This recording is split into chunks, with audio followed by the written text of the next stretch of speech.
ज्ञानामन्तस्तिमिरमिहिरद्वीपनगरी जडानां चैतन्यस्तबकमकरन्दश्रुतिझरी दरिद्राणां चिन्तामणिगुणनिका जन्मजलधौ निमग्नानां दंष्ट्रामुररिपुवराहस्य भवति।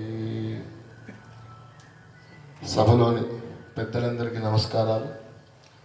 ఈ కార్యక్రమానికి రసార్థిగా ఉన్నటువంటి వరప్రసాద్ శర్మ గారికి, అతిథిగా విచ్చేసినటువంటి మిత్రుడు, మంచి పండితుడు, నిజానికి అందరూ ఆయన ప్రిన్సిపాల్ అనుకుంటారు కానీ ప్రిన్సిపాల్ గారి కంటే ముందు రచయితగానే నాకు బాగా తెలుసు రామకృష్ణ గారు, అదేవిధంగా ఆచార్యుల వారు, వరప్రసాద్ గారి పేరు చెప్పాను, ముందున్నటువంటి శేషాచార్యుల వారు, అది ఆచార్యుల వారు అన్నారు, శేషాచార్యుల వారు, తర్వాత ముందున్నటువంటి అనంతాచార్యుల వారు, ఇంకా ఇతర మా రాజారాం, రామ్మోహన్ రావు గారు, మా సంఖ్యపల్లి అన్న, సత్యప్రకాష్ గారు ఉన్నారు, వేణుశ్రీ అన్న, అటొక్క వేణుగోపాల్ ఉన్నారు, ఇటొక్క వేణుగోపాల్ ఉన్నారు, ఇద్దరు, ఇంకా చాలామంది తెలిసిన వాళ్ళు ఉన్నారు, వెంకటేశ్వర్లు గారు, ఇంతమంది మధ్యలో మాట్లాడుకోవడం చాలా సంతోషం కూడా। అందరికీ నమస్కారం। కొంచెం భయం కూడా, ఎందుకనంటే సంస్కృతంలోకి అనువాదాలు చేయటం, సంస్కృతంలోంచి అనువాదాలు చేయటం ఇదివరకు చేశాను, చాలా ధైర్యంగా కూడా చేశాను, అందులో అనుమానం లేదు। మిత్రులకు తెలుసు, ప్రాకృతంలో నుంచి తెలుగులోకి చేశా, తెలుగులో నుంచి సంస్కృతంలోకి చేశా, సంస్కృతంలో నుంచి తెలుగులోకి చేశా। కానీ గురుగారి కావ్యాల మీద మాట్లాడడం అంటే ఒంట్లో ఒక చిన్న వణుకుంటుంది। ఏదో అంటాం కదా, ప్రాంశులభ్యే పలేలోభాత్ ఉద్బాహురివ వామన అంటే నాలాంటి పొడవైనటువంటి వాడు ఇలాంటి కొంచెం విషయంగా అనిపిస్తూ ఉంటుందేమో, కానీ సాహిత్య సంబంధంగా నేను చాలా పొట్టివాడిని। నాలాంటి వాడు ఇలాంటి ఒక ఉద్గ్రంథాన్ని గురించి మాట్లాడాలని అనుకోవటం, నేను అందుకే అనంతాచార్య గారు నాకు ముందుకి ప్రతిపాదన తీసుకొచ్చినప్పుడు చాలా ఆలోచించా, ఇలా కాదు అలా కాదు ఏదో చెప్పా, కానీ మొత్తానికి రాసి ఉంది ఇట్లా, లిఖితమ పిల్లలాంటి అని అంటారు కదా, అట్లాగా ఒప్పుకోక తప్పింది కాదు। నిజానికి చాలా రోజుల నుంచి ఉపన్యాసాలు చేయటం కొంచెం సాహిత్యలోకం అంతా బాగా గిడసబారిపోయింది, మానేశా। వాస్తవం చెప్పాలనంటే వదిలేసిన, కానీ అది గురువుగారి ఆశీర్వాదం కావచ్చు, ఇంకొకటి కావచ్చు, ఇక్కడ దాకా తీసుకొచ్చింది కనుక ఇవాళ దీని గురించి మాట్లాడాలి అని అనుకొని, సరేగా మీరు వదిలేటట్లు లేరు కదా అనంతాచార్య గారు, మీ ఇష్టం ఉన్న డేట్ పెట్టుకోండి అని అంటే ఆయన ఇవాళ డేట్ను చెప్పారు కనుక కొండ అర్థమందు కొంచెం అయ్యి ఉండదా, ఇదానికి పుస్తకాన్ని గురించి మాట్లాడడం అంటేనే ఒకసారి ఇట్లాగే మా గిరిజా మనోహర్ బాబు గారు సుప్రసన్నాచార్యులాచారి శివాభిసారిక గురించి సమగ్రంగా మాట్లాడు, ఎన్ని రోజులు అయితే అన్ని రోజులు మాట్లాడన్నారు ఆయన, కృష్ణమూర్తి గారు ఉన్నాయి, 7 రోజుల పాటు 7 గంటల సేపు మాట్లాడాను, 40 పేజీల పుస్తకం, 200 పేజీల పైన ఉన్నటువంటి పుస్తకాన్ని ఎన్ని రోజులు మాట్లాడుకోవచ్చు, ఒక్కొక్క కాగితాన్ని గురించి, ఒక్కొక్క శ్లోకాన్ని గురించి విపరీతమైనటువంటి జ్ఞానం ఉన్నటువంటి వారు, అందులోనూ అటు ఉపాసన, ఇటు అధ్యయనం, అటు సృజన, ఇటు విశ్లేషణ. ఇంతకుముందు రాంగా వరప్రసాద్ గారితో కారులో వస్తున్నప్పుడు అంటూ ఉన్నాను, రొంటి మధ్యలో తృణాత్మక అధ్యయనం చేశారు, ఇది మను చరిత్ర, ఆ 2 పుస్తకాల మధ్యలో. అప్పటికి నాకు తెలిసి యూనివర్సిటీలలోనే తులాత్మక అధ్యయన శాఖలు లేవు, రామకృష్ణ గారు చెప్పారు, నేను కరెక్ట్ చేసుకుంటాను, అప్పటికి యూనివర్సిటీలోనే తృణాత్మక అధ్యయన శాఖలు లేవు అని ఉన్నాను నేను। నిజానికి అంత విస్తృతి వైశాల్యం కలిగినటువంటి ఒక కవితో ఒక ఫోటో దిగే అవకాశం నాలాంటి వాడికి రావటమే గొప్ప। ఎట్లాగో అవార్డు ఇచ్చారు కదా అని ఇక్కడికి నన్ను ఒకసారి అవార్డు కోసం నామినేట్ చేసినప్పుడు వచ్చినప్పుడు గురుగారితో ఒక ఫోటో తీసుకుంటాను గురుగారు అని ఫోటో తీసుకున్నాను నేను, చాలా గొప్ప, ఇప్పటికి చాలాసార్లు చెప్పుకుంటూ ఉంటాను। అవార్డులు వస్తాయి, యూనివర్సిటీ అవార్డులు అవి వస్తూ ఉంటాయి, కానీ ఇవి చెప్పుకోవటం, అందుకని విజయసారథి గారి గురుగారి యొక్క పుస్తకాల గురించి మాట్లాడడం అంటే నాలాంటి వాడికి ప్రాంశులభ్యే పలేరోభాత్ ఉద్బాహురివ వామన, ఏదో పొడగరివాడు అందుకోవలసినటువంటి దానిని అట్లా ఏది లేని దగ్గర ఆమెతో చెట్టే మహావృక్షం అన్నట్టు ఇదేదో అవకాశం భగవంతుని అనుగ్రహం వల్ల నాకు వచ్చినటువంటిదిగా భావిస్తూ నా పాండిత్యం చెప్పుకోకూడదు కూడా. ఇది గురువుగారు ఆయనకి తాను 10 ఏళ్ల వయసు నుంచి రాసినటువంటి ఖండికలన్నీ దీనిలో వేసినట్టుగా చెప్పుకున్నారు ఆయన. ముందు దానిలో పని దశాసు వయసో భిన్న స్వబాల్యాత్ ఖండికాకృతాహ అని చెప్పుకుంటారు ఆయన. దానికి ఖండకావ్యాల గురించి ఎక్కడైనా నిర్వచనాలు దొరుకుతాయా అని చాలాసార్లు వెతుకుతుంటాం. ఒక సాహిత్య దర్పణకారుడు తప్ప ఖండకావ్యం అనేటువంటి దానికి నిర్వచనాలు ఇచ్చినటువంటి అలంకారికులు ఎవరు దొరకరు. కానీ గురువుగారి పుస్తకాలలో ఇప్పుడు ఇందులో చెప్పినట్టుగా, ఇప్పుడు ఆచార్యుల వారు చెప్పినట్టుగా ఇందులో 24 ఖండికలు ఉన్నాయి. మా మిత్రుడు అన్నది కూడా సత్యమే. భారతి 60 శ్లోకాల యొక్క ఖండకావ్యం. ఇందులో మిగతా ఖండకావ్యాలు అన్ని కలిపితే 24 ఉన్నాయి. అది ఒక సంపుటం. ఇది ఒక సంపుటం కనుక దీంట్లో ఇన్ని ఉన్నాయి. ఇందులో మొత్తం నిర్మాణాన్ని గమనిస్తే ఎన్ని రకాల అంశాలు ఉన్నాయి అని అంటే, గురుగారికి కావాలనుకొని కూర్చొని రాసినటువంటి నాణ్యుల సంపుటం లాంటి సంపుటం కాదు ఇది. ఎందుకు అని అంటే ఒకేసారి కావాలనుకొని రాసింది కాదు. ఆయన జీవన పథంలో కూడా ఆయనను ఎప్పుడు ఏ అంశాలు ప్రేరేపిస్తే అవి అలా రాసి తర్వాత కాలంలో దీన్ని సంపుటీకరణం చేసినట్టుగా మనకు కనిపిస్తూ ఉంటుంది. కనుక ఇందులో ఉన్నాయి. అందులోనూ ఎక్కువగా కనిపించే అంశాలు ఏమిటి అని అంటే, ఇందులో పేరులో చెప్పినట్టుగానే భారతి, అటు భారతదేశం యొక్క భారతి అనే దానికి వ్యుత్పత్తి చెప్తారు మన వాళ్ళు. విభక్తి వచనాని అని చెప్తారు. అంటే మాటలను ధరించేది అని అర్థం. భారతి అంటే ఆ మాటలను ధరించినటువంటిది కాబట్టి అమ్మవారి పేరు భారతి అని పెట్టుకున్నారు. అందులో సరస్వతి స్ఫురిస్తూ ఉంటుంది మనకు భారతి అనగానే. అమ్మవారి కూడా ఎందుకు వచ్చినాయి అంటే వాగ్వాణి వరద వంద్య వర రోహ వరప్రద అని మొదలవుతుంది. ఏది సరస్వతి సహస్రనామ స్తోత్రంలో. కనుక ఆ వాక్ అనేటువంటి దానికి, వాక్కు అనేటువంటిదే ఇవన్నీ ధరించేటువంటిది, మాటలను ధరించేటువంటిది కాబట్టి ఆమెకు భారతి అని పేరు ఉన్నది. కనుక సరస్వతికి ఆ పేరు ఉన్నది. కానీ వచనాన్ని విభక్తి అంటే సాహిత్యం కూడా వచనాలనే, మాటలనే ధరిస్తూ ఉంటుంది. ఆ మాటలే వాక్యాలుగా ఛందస్సులో ఉండి ఇవి మన దగ్గరికి చేరుతూ ఉంటాయి కాబట్టి భారతి అని పేరు పెట్టారు. భారతి అని అంటే వస్తు రూపేణ ఇందులో భారతదేశం ఎక్కువగా ఉంటుంది.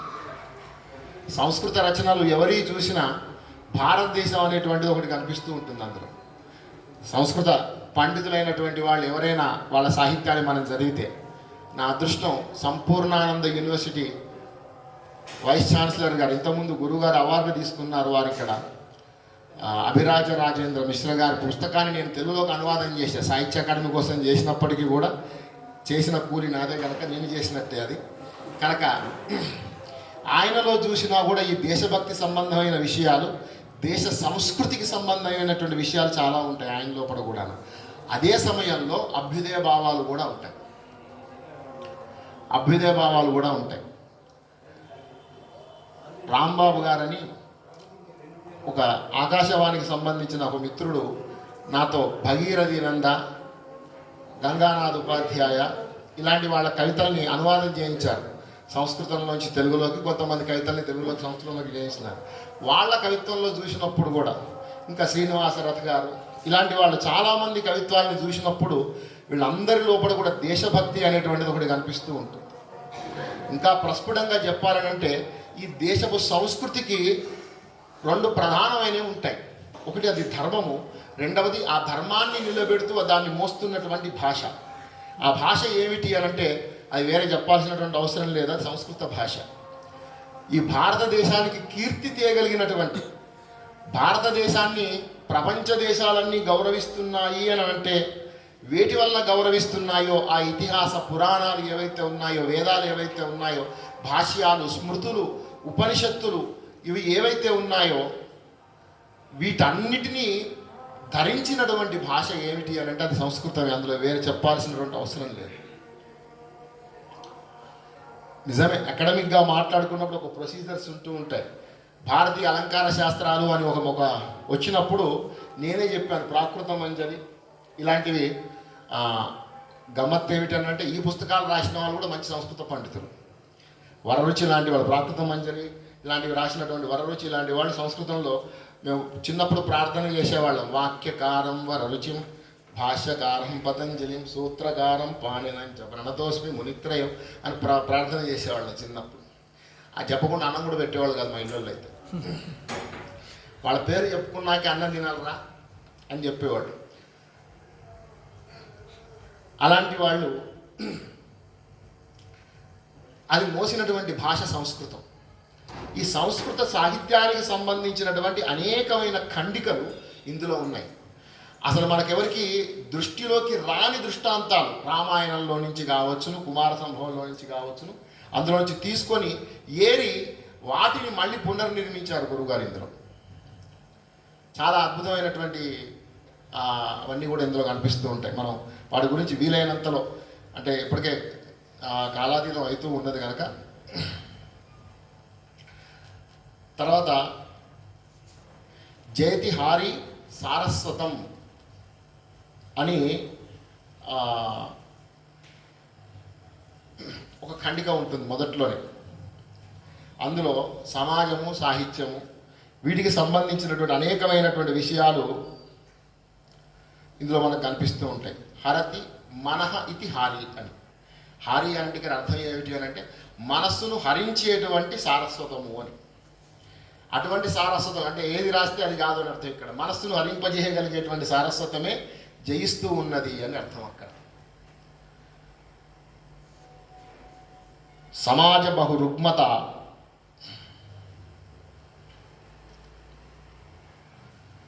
సమాజంలో ఉండేటువంటి గురువారిలో కనిపించేటువంటి విషయం ఏమిటంటే ఈ దేశ సంస్కృతి ఇవి ఎట్లా కనిపిస్తాయో ఈ దేశానికి సంబంధించిన దేశ భక్తిని ప్రేరేపించేటువంటి అంశాలు కూడా ఈ సాహిత్యంలో ఇందులో ఉండేటువంటి 24 ఖండికలు 4 ఖండికలు అలాంటివి కనిపిస్తాయి మనకు.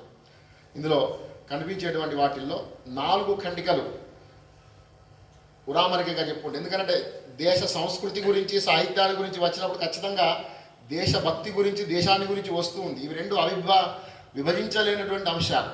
కానీ ప్రధానంగా చెప్పుకుంటే భారతీయ సుప్రభాతం, ఇంతకుముందు ఆచార్యుల వారు చదివినటువంటి వాక్యాలు అందులోవి. ఆ భారతీయ సుప్రభాతం 1, భారత భారతి 2, మాతృదేశం ప్రీణయానుజ, ఈ దేశాన్ని ప్రేమించు అని చెప్పేటువంటి ఖండిక 1. తర్వాత భారత మహిమ్న స్తుతి అని ఇంకో ఖండిక భాగం ఉంది. భారత మహిమ్న అనగానే ఈ పేరు చూడంగానే మీకు ఏం గుర్తుకు రావాలి? శివమహిమ్న స్తోత్రం ఒకటి గుర్తుకు రావాలి. అలాంటి ఈ 4 ఖండికలను ఇంకా శంఖారావం ఇటువంటి వాటిల్లో భారతీయత గురించి భారతదేశాన్ని గురించినటువంటి అనేకమైనటువంటి విషయాలు ఇందులో కనిపిస్తాయి. ఇవి కాకుండా మిగతా భాగాలన్నిట్లలో కూడాను తర్వాత రాష్ట్ర సూక్తం ఇటువంటివన్నీ కూడా దేశభక్తికి, ఈ దేశానికి సంబంధించినటువంటి స్వాతంత్రము, ఈ స్వాతంత్రాన్ని మనం ఎలా కాపాడుకోవాలి, ఈ భారతదేశం యొక్క అభివృద్ధి కోసం ఏం చేయాలి అనేటువంటి విషయాలను చెప్పారు. ఇందులోనూ మనం బాగా అనుకుంటాం సంస్కృతం వాళ్ళు రాసినట్లయితే ఇది అంత సంప్రదాయబద్ధంగా ఉంటుంది. ఈ మధ్య అభ్యుదయవాదం వచ్చి విప్లవవాదం ఇంకా తర్వాత వచ్చినటువంటి వాదాలు వేదాలు ఇవన్నీ సమాకరణం చేసుకొని చూసినట్లయితే వీళ్ళు అన్ని పాత విషయాలు రాస్తారు అని చెప్తూ ఉంటారు. దానికి సంస్కృత సాహిత్యంలో మనంతా సూక్ష్మ దృష్టితో మనం చూసి ఉంటాం. కానీ సంస్కృతం లోపల చూసినట్లయితే భారతంలోని వ్యాసుడే అంటాడు. అలా చెప్పుకుంటే వ్యాసుడి కంటే మొదటి కమ్యూనిస్ట్ ఇంకెవరు ఉండరు. నైవ రాజ్యం న రాజాసి న దండ్యో నచ దండిన ధర్మేనైవ ప్రజా సర్వాహ రక్షంతి చ పరస్పరం అని. రాజ్యం అనేటువంటి దానికి ఇప్పుడు మనం చట్టము న్యాయం అని 2 పేర్లు పెట్టుకుంటే పూర్వంలో ధర్మము అని ఒక పేరుండే. రాజ్యం కాపాడవలసింది చట్టము న్యాయము అని ఏదో మనం ఇప్పుడు చెప్పుకుంటాం. కానీ పూర్వంలో ధర్మము అనేటువంటిది ఒకటి ఉండేది. దాని గురించి చెప్తాడు ధర్మరాజుకు ఇంకొకరికి సంబంధించిన సంభాషణలో. నైవరాజ్యం నా రాజాసి, పూర్వకాలంలో రాజు లేడు రాజ్యము లేదు, నా దండ్య నచ దండిన, అప్పుడు దండింపబడేవాడు లేడు దండించేవాడు లేడు. మరి ప్రజలందరూ ఎలా బతికేవాడు? ధర్మేనైవ ప్రజా సర్వాహ రక్షంతి చ పరస్పరం. ప్రజలందరూ ఒకళ్ళొకళ్ళు ధర్మం అన్నా తమ్మి అని పిలుచుకొని వీడికి దెబ్బ తాకితే వాడు ఆయింట్మెంట్ పెట్టాడు, వాడికి కళ్ళు నొస్తే వీడు కాసేపు కాళ్ళు వచ్చాడు, అట్లా ఏదో చేశాడు, మొత్తానికి ఏదో నడిచాడు. అలా ఒకరికొకరు సహాయం చేసుకున్నారు. అది ధర్మం. ఈ ధర్మమే భారతదేశంలో ఉండేటువంటి వాళ్ళందరిలో కూడా ఉండాలనేటువంటి ప్రతిపాదన గురుగారిలో కనిపిస్తూ ఉంటుంది. అది దేశభక్తి సంబంధమైన ఇదిగైనా కూడా ఇవన్నీ అధ్యయనం చేయాలి, ఇవన్నీ తెలియాలి. మనకు మన దేశం ఇలా ఉండేది అనేటువంటి విషయం తెలియాలంటే ఏం చేయాలి? ఇక్కడి సారస్వతాన్ని, అది వేదాల నుంచి మొదలుకొని కాళిదాసు లాంటి వాళ్ళు రాసినటువంటి కవిత్వం దాకా కూడా వాటిని అధ్యయనం చేయాలి అని అన్నారు. అలా అధ్యయనం చేయడానికి ప్రేరేపిస్తూ రాసినటువంటి ఖండికలు కానీ ఇవి కనిపిస్తూ ఉంటాయి. భారతి అని అంటే ఒకటి భారతము కనిపిస్తూ ఉంటుంది, భారతదేశము కనిపిస్తూ ఉంటుంది. భారతదేశాన్ని, దాని సంస్కృతిని, దాని సంపన్నతని, దాని సనాతన ధర్మాన్ని మోసినటువంటి భారతి కూడా కనిపిస్తూ ఉంటుంది. అదే భారతి యొక్క పూర్తి విషయం అని నేను భావిస్తూ ఉన్నాను. ఇందులో ఇంతకుముందు చెప్పుకున్నట్టుగానే దశాసు వయసో భిన్న స్వబాల్యాత్ ఖండికా కృతా అంటారు. 10 ఏళ్ల వయసు నుంచి ఆయన రాసినటువంటివన్నీ కూడా సంకలనం చేసి సుమారు 70 ఏళ్ల వయసు నాటికి నేను దీన్ని చేశాను అన్నట్టుగా ఇందులో వారు రాస్తూ ఉంటారు. సమాజ బహు రుగ్మత ప్రతివిధాన వైతాళికం సమాజ మణిదర్పణం. ఈ సాహిత్యం అంతా ఎలాంటిది? సమాజ మణిదర్పణం, సమాజాన్ని దర్పణంలో పెట్టి చూపించేటువంటిది. అంటే అప్పటికి గురువుగారు ఏ కాలంలో ఈ ఖండికలని రాశారో ఆ కాలంలో ఉండేటువంటి సమాజాన్ని చూపిస్తున్నటువంటిదిగా ఈ జయతిహారి సారస్వతం అని చెప్తూ ఉంటారు. అనేక కుల వర్గ వాంక్త విరోధ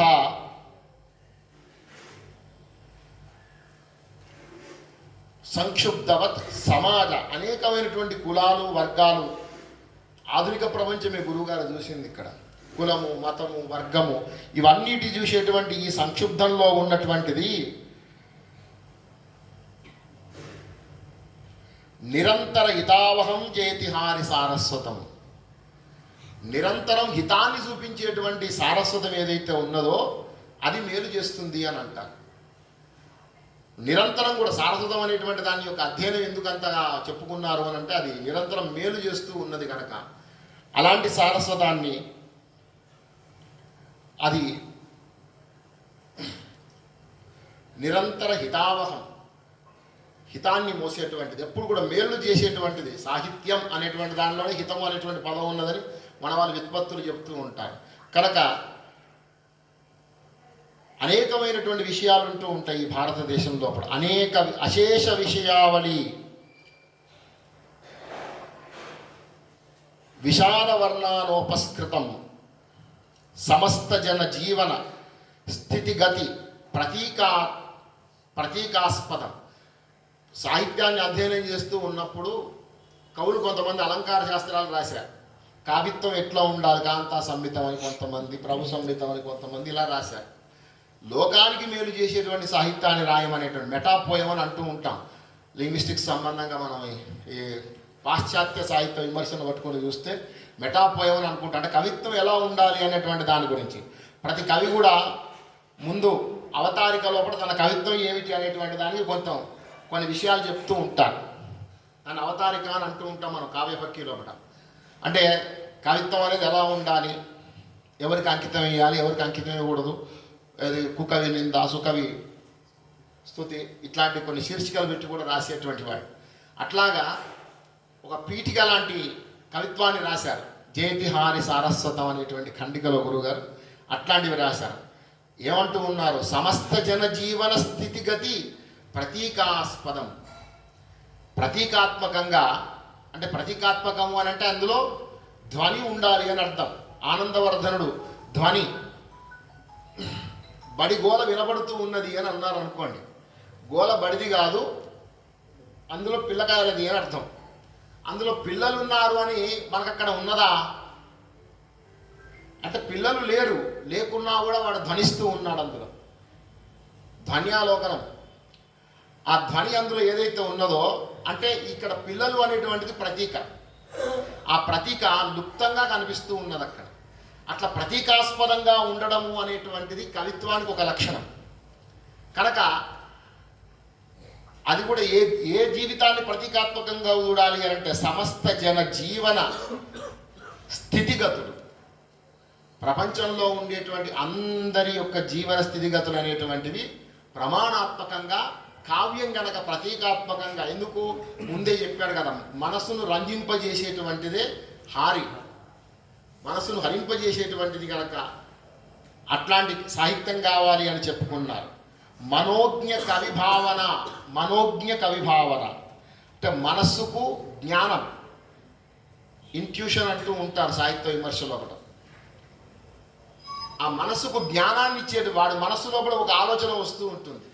ఆ ఆలోచన వచ్చినట్లయితే మనోజ్ఞ కవిభావన, స్ఫుటిత భావ భంగీ స్ఫురత్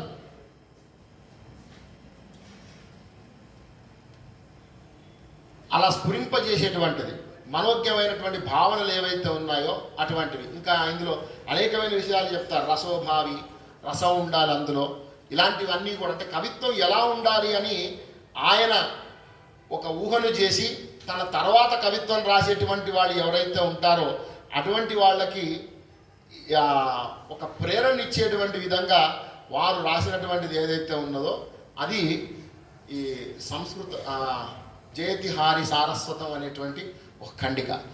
అందులో ఇంకా అనేకమైనటువంటి ఖండికలు, అనేకమైన విషయాలు ఉన్నాయి. భారతీయ ప్రాచీన అలంకార శాస్త్రాన్ని సమర్థిస్తూనే సమకాలీన జీవితాలను ప్రతిబింబించాలి అనేటువంటి ఒక సూచనప్రాయంగా ఆ ఖండికలో చేస్తారు గురుగారు. రసము, ధ్వని, ప్రతీకాత్మకము ఇటువంటివన్నిటిని కూడా చెబుతూనే ఏమంటారు అని అంటే సమకాలీన మానవ స్థితిగతులు ఏవైతే ఉన్నాయో వాటిని ప్రతిబింబించేటువంటి విధంగా సాహిత్యం రావాలి అన్నటువంటి విషయాన్ని చెబుతూ ఉంటారు. తర్వాత నడిచినటువంటి ఖండికల్లో భారతి ఇటువంటివి ఉన్నాయి. వీటి గురించి చివరిలో ఎలాగో మాట్లాడతాను కనుక కొంచెం ముందుకు వెళతాను. సంస్కృత ప్రశస్తి ఎందుకు అంటే సంస్కృతం చదువుకునే వాళ్ళం కాబట్టి కొంచెం ఇటువంటి ఖండికల మీద ఎక్కువగా ప్రేమ, ఆసక్తి ఇటువంటివి కలుగుతూ ఉంటాయి మాకు.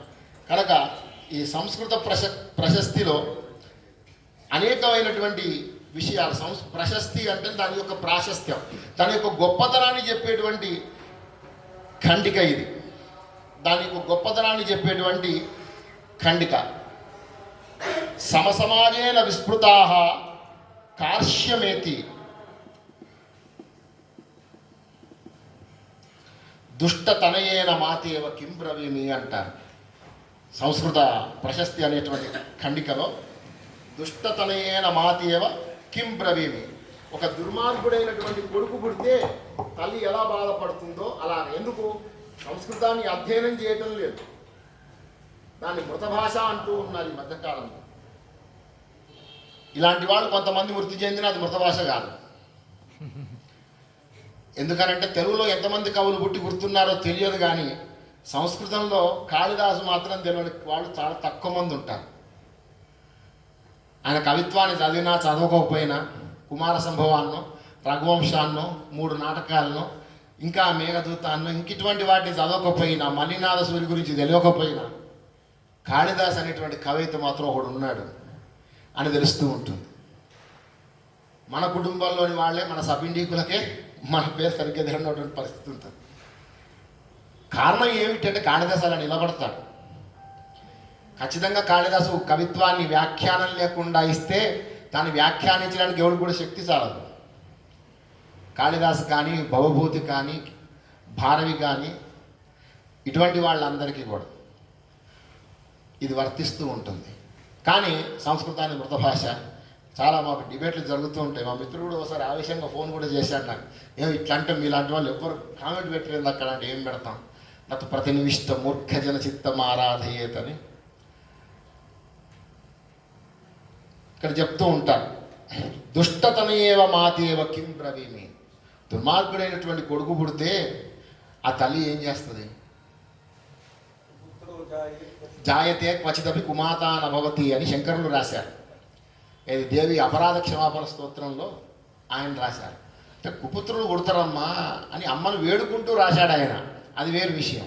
కానీ దుర్మార్గుడైనటువంటి కొడుకు తల్లి యొక్క గొప్పతనాన్ని, తల్లి యొక్క ఔదార్యాన్ని, త్యాగాన్ని, ఆవిడ యొక్క సంపత్తిని తెలియనటువంటి కొడుకు పుడితే తల్లి మాత్రం ఏం చేస్తుంది? ఆవిడ కూడా ఏమీ చేయలేదు. కనుక నవసమాజేన విస్మృత కార్ష్యమేతి, బాధపడుతూ ఉన్నదట సంస్కృతం అనేటువంటి తల్లి, బాధపడుతూ ఉన్నది అని అంటారు. యస్య ప్రసాదేన భారతీయ సంస్కృతి సర్వోన్నతం స్థానం అభ్యుపైతి. కొన్నాళ్ళు ఇంటర్మీడియట్ పిల్లలకి మేము దీన్ని పాఠంగా కూడా చెప్పాం. అంటే మొత్తం ఖండికాంత లేదు కానీ కొన్ని భాగాలు ఉండేవి అందులో. ఇప్పుడు ఉందో లేదో తెలియదు. యస్య ప్రసాదేన, ఈ సంస్కృతం అనేటువంటి అనుగ్రహం లేకుంటే భారతీయ సంస్కృతి పిల్లలకు అందేటువంటిది కాదు. ఇప్పుడే చెప్పుకున్నాం కదా, భారతీయ అంటే ఇవన్నిటినీ ధరిస్తూ ఉన్నది ఆవిడ విభక్తి వచనాన్ని. ఈ సంస్కృతి, భారతీయ సంస్కృతి ఎట్లా చేరుతూ ఉంటుంది? ఆ వేదం కానీ ఉపనిషత్తులు కానీ ఇవన్నీ ఎలా చేరుతూ ఉన్నాయి? యస్య ప్రసాదేన, ఆ సంస్కృత భాష అనేటువంటి దాని యొక్క అనుగ్రహం లేకపోతే, దాని యొక్క అనుగ్రహం లేకుండా ఉన్నట్లయితే ఎక్కడ కుదురుతుంది? ఆ సంస్కృత భాష అనుగ్రహం లేకుండా ఉన్నట్లయితే ఈ సంస్కృతి, ఈ సంపత్తి, వాళ్ళంతా వీటి గురించి మాట్లాడుకునేటువంటి అవకాశం మనకు వస్తుందా? భారతీయ సంస్కృతి సర్వోన్నతం స్థానం అభ్యుపైతి. ఇప్పటికీ ఆశ్చర్యంగా ఉంటుంది. జర్మనీ లోపల అసలు భారతదేశానికి సంబంధించిన సంస్కృత భాషను అధ్యయనం చేయడానికి చాలా పెద్దనైనటువంటి ఒక అకాడమీ ఉందట. చాలామంది మన ప్రాంతానికి సంబంధించిన ముదిగంటి గోపాల్ రెడ్డి గారు, సుజాత రెడ్డి గారు అక్కడ అధ్యయనం చేసి రీసెర్చ్ చేసి వచ్చారు. వాళ్ళు నాకు ఒక పెద్ద ఆయన చెప్పారు, ఇక్కడి నుంచి భారతీయ భాషల్లోని ఏవైనా పుస్తకాలని జర్మనీ భాషలోకి తీసుకెళ్లాలంటే వాళ్ళకు ఒక ట్రాన్స్లేషన్ పాలసీ ఉంటుంది. ప్రతి వాళ్ళకు ఉంటుంది, ఒక ఇండియన్స్కి తప్ప అందరికీ ఉంటుంది. అది ఏంటి అని అంటే వాళ్ళ సంస్కృత భాషలోకి చేసుకున్నాక వాళ్ళ భాషలోకి తేలిగ్గా తీసుకుంటారు కదా. అంటే ఎక్కువగా తరుగు పోదు. ఇప్పుడు మన వాళ్ళు చేస్తూ ఉంటారు చూసారా, సంస్కృతం నుంచి తెలుగులోకి అనువాదం కావాలంటే ఒక ఇంగ్లీష్ ఆయన పట్టుకుంటారు. ఆ ఇంగ్లీష్ ఆయన ఎవరికి ఆయన వింటాడు, ఆయన సగం తీసేస్తాడు దీని శక్తిని, అందులో మిగిలిన పావువంతుని వీడు తీసేస్తాడు. ఏమి లేకుండా ఇక్కడికి వస్తూ ఉంటుంది. ఎవరైనా కావచ్చు, అలా తీసేస్తూ పోతారు. తరుగు అంటూ ఉంటారు మా వాళ్ళు, తరుగు పోతూ ఉంటుంది అని అంటూ ఉంటారు. అది తెలుగులోంచి సంస్కృతంలోకి చేస్తే ఇంకెంత పోతుందో. కనుక ఇవన్నిటిని అనుగ్రహించేటువంటి శక్తి దేనికి ఉన్నది? ఈ భారతదేశ సంస్కృతిని, దీని అన్నిటిని గురించి కూడా ఎవరు అన్ని దేశాలు అహహా సంస్కృత మధ్యాపి మృతజనేన మృతమితి, ఒక చమక్కులాగా మాట్లాడుతూ ఉన్నారు గురుగారు, చెంపబిండి పెట్టినట్టుగా మాట్లాడుతున్నారు. మృతజనేన మృతమితి ఖ్యాయతే కిం విచిత్రమార్యం. మృతజనేన, చనిపోయినటువంటి మనుషులంతా కూడా దీన్ని మృత భాష అంటూ ఉన్నారు. మాతృభాషను పట్టుకొని రమశ్రీహరి గారని ఆయన కూడా ఒక మంచి సంస్కృత పండితుడు, పేరు విని ఉంటారు చాలామంది. ఆయన మాతృగీతం అని రాస్తే తెలుగు వాళ్ళ గురించి రాశాడేమో అనుకున్నారు. ఆయనకు మాతృభాష అంటే ఏమిటంటే ఆయన భాషలో సంస్కృత భాష అని అర్థం. ఆయన కూడా సంస్కృతంలో కొంత శ్రమ చేశారు బాగా. కనుక సైషా సంస్కృతవాగహో నిజజనై పాతాళమా ఆపాత్యతే. నిజంగా ఈ మనుషులు అనేటువంటి వాళ్ళు దాని గురించి ఎవరు పట్టించుకోక, దాని గురించి అధ్యయనం చేయకుండా, దాని గురించి లేకుండా మాట్లాడేవాడు ఇప్పుడు బోళంత మందే. నిజానికి ఎవడైనా చూడండి, బయట ఉపనిషత్తుల గురించి, ఇతిహాసాన్ని గురించి, వీటన్నిటి గురించి మాట్లాడతారు. ఇవన్నిటిని ఏమైనా సంస్కృతాన్ని బాగా అధ్యయనం చేసి ఒక గురువుగారి దగ్గర కూర్చుని నేర్చుకొని ఇవన్నీ చేశారా? ఐ ఉన్ రిలీ కేవంగ్ ఐ హౌట్ అని ఎవరైనా మొదలు పెట్టారా? వీళ్ళంతా ఏమైనా అలా ఏమి ఉండదు. ఒక ఆయన అనువాదాలు చేశారు.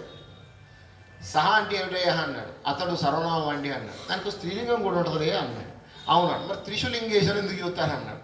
నాయన మనం చెప్పేది అవసరం లేదు, దీని గురించి మనం మాట్లాడాల్సిన అవసరం లేదు. ఆయన కూడా అనువాదాలు చేశారు. కొన్నిసార్లు అటు నడుస్తూ ఉంటుంది. కనుక నిజజనై పాతాళమా, పాతాళలోకానికి పడేసేటువంటి వాళ్ళు వీళ్ళు పడేస్తూ ఉన్నారంటారు గురువుగారు. అట్లాగా సంస్కృతే రక్షణాయపి జాతేకే ఉజ్జీవనాయవా, సంస్కృతాన్ని రక్షించుకుంటేనే నీ జాతి యొక్క ఉజ్జీవనం నీకు కనిపిస్తూ ఉంటుంది. సంస్కృతే రక్షణాయ అపి అని, సంస్కృతిని రక్షించడం వలననే జాతేహే ఉజ్జీవనాయవా ఐక్య సంఘటనాయై వా సురభాషైవ కల్పతే. ఈ దేశంలో సంస్కృతిని రక్షించుకోవాలి. ఇప్పుడు అంతా గొడవ పడుతూ ఉన్నారు. ఈ సంస్కృతిని రక్షించడానికి ఏం చేయాలండి అంటే అందరికీ సంస్కృతాన్ని నేర్పాలి. ఫేస్బుక్లోనో వాట్సాప్లోనో స్టేటస్లు ఫార్వర్డ్ చేసినంత మాత్రాన ఏమి సంస్కృతి నిలబడదు. అందరినీ కూర్చోబెట్టి రామ రామో రామ హే రామ హే రామో హే రామ మొదలు పెట్టాల్సిందే. అలా మొదలు పెట్టినట్లయితే వాడికి అది అర్థమవుతుంది. గురుగారు చెప్తూ ఉన్నారు, ఆయన ఒక నిర్దేశం చేస్తూ ఉన్నారు దేశానికి. ఏమంటూ ఉన్నారు? సంస్కృతే రక్షణాయాపి, సంస్కృతాన్ని ఈ సంస్కృతిని రక్షించాలని అనుకుంటే జాతీయకి ఉజ్జీవనాయవా, ఈ జాతి యొక్క గొప్పదనం నిలవాలి అని అనుకుంటే ఐక్య సంఘటనాయవ, ఈ దేశం ఒకే బాట మీద నిలబడాలి. ఇటా అటా ఎందుకు అనంటే ఇప్పుడు మనం చాలా చూస్తూ ఉన్నాం. ఎవడో నెత్తికి నూనె రాస్తాడనో నీళ్ళల్లో ముంచుతాడని అంటే నాకు పోతూ ఉంటాడు. అటువంటి స్థితి లేకుండా ఉండడం కోసం, అలా ఉండడం కోసం ఏమంటూ ఐక్య సంఘటనాయవ సురభాషైవ కల్పతే, ఈ దేవభాష అనేటువంటిదే ఇది కల్పిస్తూ ఉన్నది అని చెప్తూ ఉన్నా. దేవభాష సురభాషైవ కల్పతే సర్వం సంపద్యతే తత్తత్ సంస్కృతైక సమాశ్రయాత్. ఒక్క సంస్కృతాన్ని ఆశ్రయించండి చాలు, ఒక్క సంస్కృత భాషని ఆశ్రయించండి చాలు. సర్వం సంపద్యతే తత్తత్, నువ్వు ఏది కావాలనుకుంటే దాన్ని నువ్వు సంపాదించగలుగుతావు అని చెప్తుంది. నువ్వు ఉపనిషత్తులు చదువుతావా? హాయిగా సంస్కృతం నేర్చుకో, చదువు. కాదు, రామాయణాన్ని కూలంకషంగా అధ్యయనం చేస్తావా? చెయ్యి. దేనికోసం పట్టుకోవాలి? అప్పుడు అది పట్టుకోవాలి. ఎవరో కింద ఒకటి రెండు వాక్యాలు రాస్తే ఆ వాక్యాలను పట్టుకొని రామాయణం మీదనో భారతం మీదనో వ్యాఖ్యానాలు చేయటం కాదు. సంస్కృతం నేర్చుకొని మొదటి నుంచి మొదలు పెట్టుకోవాలి. నారాయణం నమస్కృత్య నరం చైవ నరోత్తమం దగ్గర నుంచి మొదలుపెట్టి చిట్ట చివరి వరకు 18 అధ్యాయాలని హాయిగా చేసుకున్నట్లు, 18 పర్వాలని చేసుకున్నట్లయితే అది అధ్యయనం అవుతుంది తప్ప కింద ఎవరో ఇంగ్లీష్లో రాసి ఇది అవుతుందా కాదా, ఇదో పెద్ద గొడవ.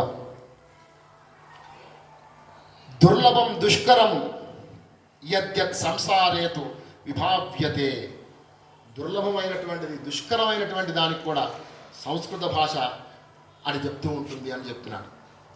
అలాగా సంస్కృతంని నేర్చుకోవడం మూలాన ఈ దేశం ఎలా దీప్తివంతమవుతుందో ఆ ఖండికలో చెప్తారు గురువు గారు.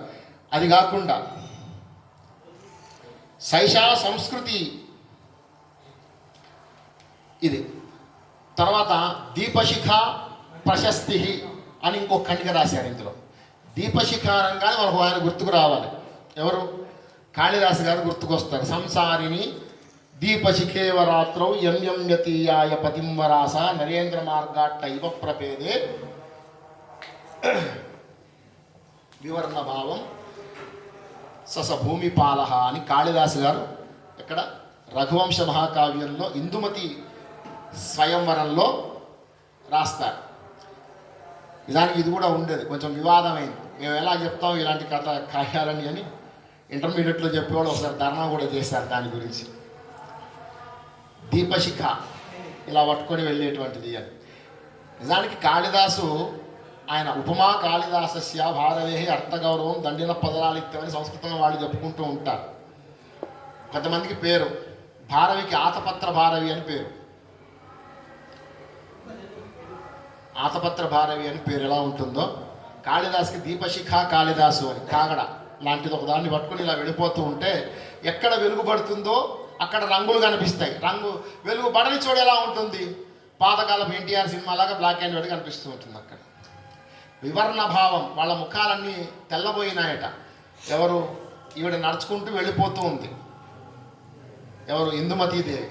ఆవిడ వెనకాల ఇంకొక ఆవిడ ఉంటుంది, కుంభత్ ప్రగల్భ అంటాడు. సునంద అనేటువంటి ఒక వేత్రవతిని. నర్రేటర్ అన్నమాట. అంటే వీడు ఫలానా ఇక్కడ కూర్చున్న ఆయన, ఈ మహారాజు గారి పేరు రామకృష్ణ, కల్వకుంట్ల రామకృష్ణ గారు, ఈయన ఇక్కడ ఈ పని చేస్తారు, ఈయన ఏది నీకు ఇష్టమైతే వరించమని ఇలా చెప్పుకుంటూ వెళ్ళిపోతుంది ఒక్కొక్కళ్ళ గురించి ఆవిడ వేత్రవతి. వాళ్ళిద్దరు అలా వెళ్ళిపోతూ ఉంటే సంచారిణి దీపశిఖేవ రాత్రం, ఒక రాత్రి కాలంలో అలా వెళ్ళిపోతుంటే అక్కడ దీపశిఖను పట్టుకున్నారు ఆయన. అంటే ఇక్కడ గురువుగారు చూడండి, దీపశిఖ అనే ఉపమానంతో కాళిదాసును ఉపమానిస్తూ ఉన్నారు ఆయన. దీపశిఖ అనేటువంటిది కూడా హితదేవి వర్మ అనేటువంటి ఆవిడ దీపశిఖ అనేటువంటి పేరు పెట్టుకొని వ్యాసాలు రాసింది సంస్కృత సాహిత్యంపై. ఎందుకు చెప్తున్నాను ఇది అని అంటే, దీపశిఖ అని పేరు చూడంగానే కాళిదాసు గుర్తొస్తాడు. తర్వాత రామకృష్ణ పరమహంస మిషన్ ఒక పత్రిక నడిపేది, ఇప్పుడు కూడా నడుస్తుంది, ఆన్లైన్ మ్యాగజైన్ వస్తుంది. ఇప్పుడు కరోనా కాలం నుంచి అనుకుంటా ఆన్లైన్లో వస్తుంది. అంటే ఇలా ఆఫ్లైన్లో చేతికి ఇచ్చేది కాకుండా ఆన్లైన్లో వస్తుంది. దాని పేరు కూడా దీపశిఖ. అసలు కాళిదాస్ కవిత్వాన్ని ఎంతమంది ప్రతీకాత్మకంగా పెట్టుకుంటారు అంటే, సోషల్ వెల్ఫేర్ స్కూళ్ళల్లోకి నా మిత్రుడు మోహన్ అని ఆయన పనిచేసినప్పుడు నేను అక్కడ వెళ్ళాను. యో నరత్నం అన్విష్యతి మృగ్యతే హితత్ అని దాని మీద ఉంటుంది. అది చూసే వాళ్ళందరికీ కాళిదాసు తెలుసుని మనం ఏమో అనుకోవాల్సిన అవసరం లేదు. ఏదో సంస్కృతం చదువుకుంటారు కాబట్టి సంస్కృతంలో కాళిదాసులు బాగా చదువుకుని ఉంటారు అందరూ. మిగతా వాళ్ళు ఎవరైనా చదువుకున్నా చదువుకోకపోయినా ఆయన ఎక్కువ చదువుతూకుంటారు కాబట్టి ఆ పేర్లు తెలుస్తాయి. కాబట్టి అట్లాగే కాళిదాసు గారి గురించి తాను ఏం చెప్పాలనుకున్నారో అవన్నీ ఇందులో చెప్పినారు. స్వభావాది సౌందర్య భావన పరిపక్వత, స్వభావాలంకారాన్ని ఎక్కువ చెప్పేవారు ఆయన కాళిదాస్ గారు. స్వభావాది సౌందర్యం, కాళిదాస్ అంటేనే సౌందర్యం. ఆయన ఎక్కడ అవకాశం దొరికినా ఉపమానాలు హాయిగా వేసేవాడు. ఆ సౌందర్యం ఈస్థెటిక్ ఏదైతే ఉంటుందో, జీవి సుబ్రహ్మణ్యం గారని ఒక విమర్శకుడు ఉస్మాన్ యూనివర్సిటీలో పనిచేసేవారు, మీ గురుగారు అనుకుంటాను. ఆయన ఈ అలంకారికులు మన వాళ్ళని చదివితే లాభం లేదయ్యా, సుసన్నాను బోధలారిని వాళ్ళని చదువుమని ఒకసారి నాకు సలహా ఇచ్చారు. 2000 సంవత్సరంలో నారాయణ రెడ్డి గారు సాంస్కృతిక మండలి అధ్యక్షుడిగా ఉన్నప్పుడు ఆయన ఇక్కడ బోర్డ్స్ క్లబ్లో 10 రోజుల పాటు విమర్శ శిబిరాన్ని పెట్టారు. అప్పుడు నేను వెళ్ళాను మన జిల్లా నుంచి. వెళ్ళినప్పుడు ఆయనతో మాట్లాడుతుంటే ఆయన అన్నారు, దానికి సుసన్నాన్ని చదివిన తర్వాత తెలిసింది ఏమిటంటే, వాళ్ళు చెప్పిందంతా మన పురుషోత్తముడి గురించి చెప్పారు. మళ్ళీ పురుషోత్తముడి గురించి చెప్పుకుంటూ వచ్చారు. కారణం ఏమిటి అని అంటే, ఎవరు ఎక్కడ ఏమి చెప్పినా కూడా ఆ భాషకు అలంకారం ఉంటుంది. ఆ అలంకారాన్ని గురించి మన వాళ్ళు ఎన్ని చెప్పాలో అని చెప్పారు. నిజానికి చంద్రాలోకం లాంటివి చదువుకుంటూ లుప్తోపమలు చెప్పారు కదా, ఓ 9 లుప్తోపమలు చెప్పారు. దానికి మించి ఒకటి చెప్పలేడు. మరి ఇంకో మాట ఇంకోటి చెప్పడానికంటే ఇంకొక 1000 సార్లు పుట్టాడు వాడు. అంత గొప్పగా చెప్పేవారు. చాలా ఏళ్ళ క్రిందట నేను స్ఫోటవాదం గురించి ఒక ప్రసంగం చేయడానికి ఒక త్రివేంద్రం ప్రాంతంలోకి వెళ్ళాను. అక్కడ వెళ్ళి నేను మాట్లాడి దిగిన తర్వాత ఒక పెద్ద ఆయన అన్నమరాజు గారని ఆంధ్ర ప్రాంతపు పండితులు ఒక ఆయన నాకు కలిసి, ఆయన ఇంగ్లీష్ ప్రొఫెసర్గా, లింగ్విస్టిక్స్ ప్రొఫెసర్గా పనిచేశారట. శర్మ గారు మీరు ఎందుకు మీరు దెరిదా దాకా వెళ్ళి డీకన్స్ట్రక్షన్ గురించి మాట్లాడతారనుకున్నాను, స్ఫోటవాదం గురించి చెప్పినప్పుడు దానికి రిలేటెడ్గా ఉంటుంది కదా, మీరు ఎందుకు కంపేర్ చేయలేదు అని అంటే, నా టాపిక్ ఇంతవరకేనండి, కంపారిటివ్ స్టడీ నాకు లేదు, అవకాశం ఇక్కడ అని చెప్పాను. అంటే ఎవరు ఏది చెప్పాలనుకున్నా కూడా, ఒక పెద్ద ఆయన 3 మీనింగ్స్ ఆఫ్ పోయిట్రీ అని రాశారు. వాక్యానికి 5 అర్థాలు ఉంటాయని భర్తగారు చాలా ఏళ్ల క్రింద చెప్పాడు. గుప్తేశ్వర ప్రసాద్ అని ఒక ఆయన ఇండియన్ ఈస్థెటిక్స్, ఇండియన్ రస సిద్ధాంత అండ్ ఐఏ రీచర్స్ ఎమోటివ్ లాంగ్వేజ్ అని ఒక పుస్తకాన్ని రాసినాడు. గుప్తేశ్వర ప్రసాద్ అని ఒక నార్త్ ఇండియన్ రస సిద్ధాంతంలో ఎమోటివ్ లాంగ్వేజెస్, ఐఏ రీచర్స్ అని న్యూ క్రిటిసిజం అనేటువంటి ఒక విమర్శా పద్ధతిని, ఎందుకంటే కొన్నాళ్ళు ఆ పనిని చేశాడు, కొన్నాళ్ళు ఏంటి 28 ఏళ్ళు దాంట్లోనే జీవితాన్ని వ్యర్థం చేశాను కాబట్టి ఆ విషయం చెప్పగలను బాగా. కనుక మా మిత్రులకు తెలుసు కొంతమందికి. సరే, కనుక భారతీయ అలంకారికులు, భారతీయ కావ్యాలంకార శాస్త్రాలు చదువుకున్న వాళ్ళు చెప్పని విషయాన్ని వాళ్ళు ఎవరైనా చెప్పినారా అని అంటే, ఇంతకుముందు చెప్పుకున్నాం మార్క్సిజం రాజ్యాన్ని గురించి మాట్లాడినప్పుడు మొదటివాడు వ్యాసుడే. అప్పటికి మనం విప్లవకారులు పుట్టినారో లేదో కూడా తెలియదు మనకి. నైవ రాజ్యం నా రాజాసి నాటికి. కనుక రామాయణంలో రాముడే చెప్తాడు, షష్టాంశు వృత్తేరపి ధర్మ ఏష. ఒరే లక్ష్మణ, 6% వాడి దగ్గర నుంచి మనం పర్సెంటేజ్ తీసుకుంటూ ఉన్నాం, ట్యాక్స్ తీసుకుంటూ ఉన్నాం. కనుక వాడికి పని చేయాలి. ఏవం రాత్రిందివం గంధవః ప్రయాతి అని ఒక శ్లోకం ఉంటుంది ఎక్కడ. రాత్రింబగళ్ళు గాలి ఎలా పనిచేస్తుందో, ఆదిశేషుడు ఎలా 24 గంటలు భూలోకాన్ని మోస్తాడో, వీళ్ళందరూ పనిచేసినట్టుగా మనము పనిచేయాలరా. అందుకని వాడు రమ్మనంటే కత్తి పుచ్చుకొని రాత్రి అయినా బయలుదేరాల్సిందే, అంతేగాని చలి పెడుతుందని అనకూడదని చెప్తాడు ఆయన. అంటే రాజధర్మాన్ని అంత నిక్కచ్చిగా చెప్పినటువంటి వాడు ఆయన. ఇందులో గురుగారు ఒక అద్భుతమైన కథ కూడా రాశారు, మనం ముందు మాట్లాడుకుంటాం దాని గురించి. దీపశిఖ గురించి ఆడు వెళ్ళిన తర్వాత శృంగార ఏవ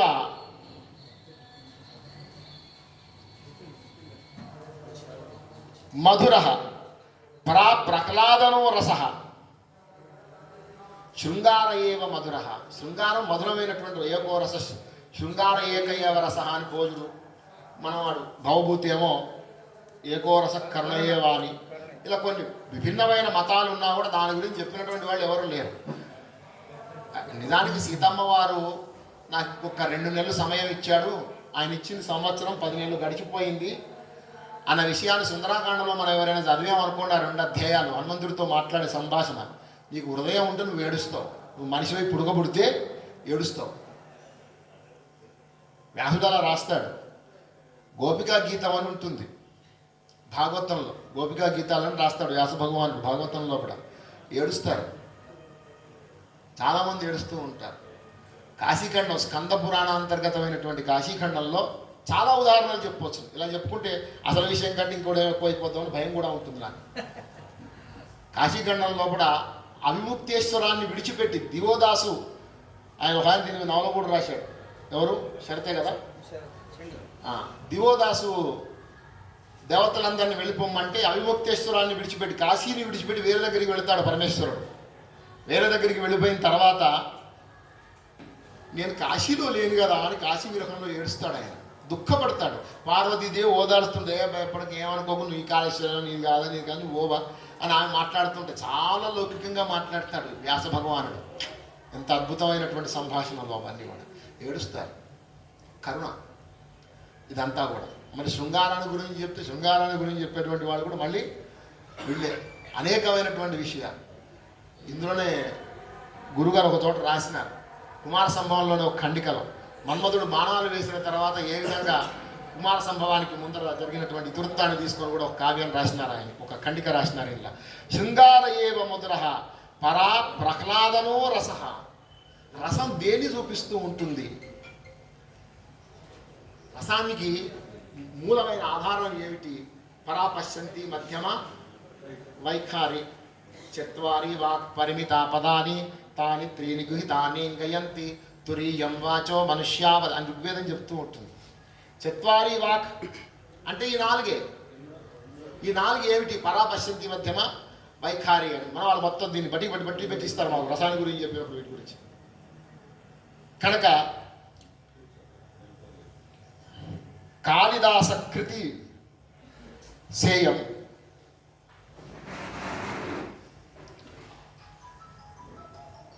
తస్య ఉపనిపదాయతే.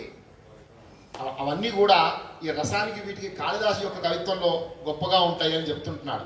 అగ్రస్థానం జగతి భవతో యావదస్తి ప్రసిద్ధం. మొత్తం ప్రపంచంలోని సంస్కృతంలో ఎవరి పేరైనా కావ్యాన్ని గురించి చెప్పాలని, మొట్టమొదటి కవి ఎవరైనా చెప్పాలంటే కాళిదాసు అని చెప్తారు గురువుగారు. దీపశిఖా ప్రశస్తి అని కాళిదాసు ఆయన కావ్యాల గురించి మాట్లాడుతూ ఉంటారు, మిగతా వాళ్ళతో కంపేర్ చేస్తూ ఉంటారు. ఇందులో అగ్రస్థానం జగతి భవతః యావదస్తి ప్రసిద్ధం. ప్రపంచంలో ఎవరి పేరు చూపించిన జగతి అని అన్నాడు.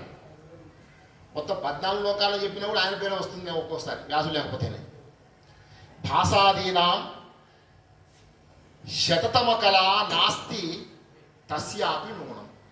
మొత్తం వెతికిన భాసులు లాంటి వాళ్లకు శతతమ కళ ఉంటుందా అంటూ ఉన్నారు. అంటే భాసుని తక్కువ చేయటం అని కాదు, ఈయనని ఉన్నతీకరించడం అని. నిందా న్యాయం అన్నొకటి ఉన్నది. మనం ఇట్లాంటి వాక్యం వినగానే బాసుడు తక్కువ ఏం మాట్లాడుతున్నారా మీరు అని గొడవ వచ్చేవాళ్ళు ఉంటారు.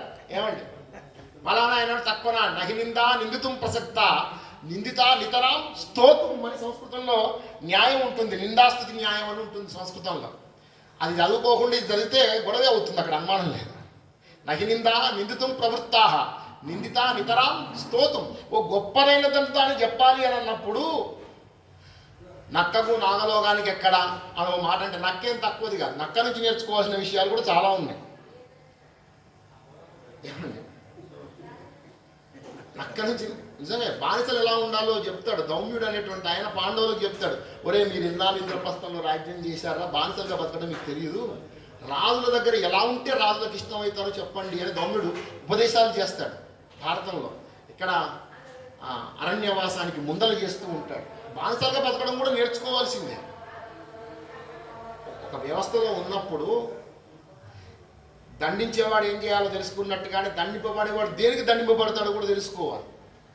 అదే ధర్మం, అదే సత్యం, అదే న్యాయం కూడా. కనుక ఇక్కడ భాసుడేం తక్కువ వాడని కాదు గురుగారి ఉద్దేశంలో. కాళిదాసు యొక్క నాటకాలు అంత గొప్పమైనవి అని అర్థం. నైనిందా నిందితం ప్రవృత్తా నిందితా నితరాం స్తోత్రం. కాళిదాసు గొప్పవాడని చెప్పడానికి ఈ ప్రకటన వేశారు తప్ప, ఈ అభివ్యక్తి చేశారు తప్ప గురువుగారు ఇక్కడ అది కాదని అర్థం అన్నమాట. నైతద్యుక్తం కవికులమని యత్ త్వయోక్తం పురాసేత్.